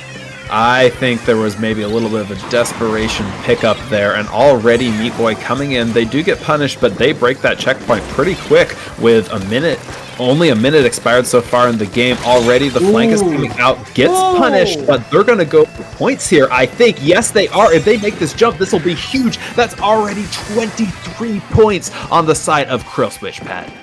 Yeah, huge push by Krill Switch right there. Stars Impact, they know what they need to do now. They need to get the pushes, but with a few players down. And wait, the lead was extended, and now there's a crap deck about the Rainmaker. That's very rough for Starsy. We saw this typical Sploosh sneak there as Sploosh was able to eke out just a couple of more points. And, further, more than just eking out a few more points, we saw that little sneak move allow Krill Switch to kind of set up on the opponent's side of the match. They have entire mid control right now. Stars the Impact is basically back in their own street. They need to get a couple of picks here just to get back in the mid, Pat. Yeah, Krill Switch doing everything they need to do right now, maintaining the numbers advantage as well, and keeping the paint control. The Rainmaker is so well protected. As Stars the Impact is struggling to get in NATO. Stars the Impact has just not been able to find the picks that they normally do on all the map modes we've seen so far. Every single time we've seen them at least able to punish, and with 2 down, again, Meat Boy has at least 3 down now. This might be looking at knockout territory here, Pat. All they have to do is get the Rainmaker up that pedestal, and they stop it at 1 remaining. We were wondering... We were wondering, why are they going to Manta Maria? That's because they're so cracked on it. Yeah, I thought to myself, Manta's sort of an unusual pick. Maybe they don't have enough maps left. Maybe they're just trying to catch the opponent off guard. But we saw just complete and total coverage of that map there, Pat. They started the match a little bit down. They actually had a 2-down situation, but they were able to punish Stars the Impact getting a little bit antsy. We saw that early Rainmaker pickup when they were a bit surrounded, and I think that was the one mistake that really cost Stars the Impact, because ever since that situation, Stars the Impact never touched mid again. Krill Switch just used their signature flanks, push forward, grab the Rainmaker, get as far as you can into the enemy's base to great effect there, and finishing out Little Squid League with a knockout. Congrats to Krill Switch for taking a nail-biter Game 7 in Grand Finals of LSL 47. Yeah, NATO, I feel like the big difference between that game and the last is The first 6 games of this set were on classic map modes that you can be sure that both of these teams have practiced. And in the last one, I feel like we can tell the difference when it's a map mode that you have practiced and the other team hasn't practiced as well. Yeah, it's sometimes the pocket picks, right? The picks that Yeah. nobody really else plays because they're not super meta or no one really likes them, that your team just so happens to be like, hey, maybe we don't love this, or maybe we do love it, and we're just going to practice it, and this is going to be our counter pick when it really matters. My team had one of those back in Splatoon 2. Unfortunately, the map is no longer viable, but we had one of those back in Splatoon 2 where it seemed that once our backs are up against the wall, we just picked, hey, we're going to put Hydra on Wahoo splat zones, and we're going to catch enough people off guard that we can punish them. And I think Manta Maria Rainmaker is Krill Switch's Wahoo splat zones, except they just use that to massive advantage there. Although, I will say, huge shout out to Starzy Impact, because their backs were up against the wall. They knew they had to win 3 matches in a row, 2 of which were going to be on their opponent's counter pick, and they almost took it back, Pat. So huge credit to them. Oh yeah, Stars Impact doing a great job, but in the end, having to bow to your new Little Squid League champion. Congratulations to Krill Switch and NATO. I believe that means it's time for us to say goodbye. Yeah, I think so. You want to tell the good folks where they can find you, Pat? Oh yeah, sure. You can find me at Padjay or Tom. If you put in these underscores in between, you can find me on Twitch. If you remove the underscores, you can find me on Blue Sky. And NATO, where can I find you on the internet? Yeah, you can find me at NATO NX on Blue Sky. I've got like 1 post there so far. And same name also on Discord if you want to DM me and talk about Splatoon related things. But yeah, tremendous tournament. And thanks so much everyone for tuning in. Any final thoughts for the crowd, Pat? Yeah, special shout outs to Wings, a wonderful observer, and everybody that staffs at Little Squid League. They're wonderful people, and it's always a pleasure to be here and watch these awesome finals. Thank you so much for having us.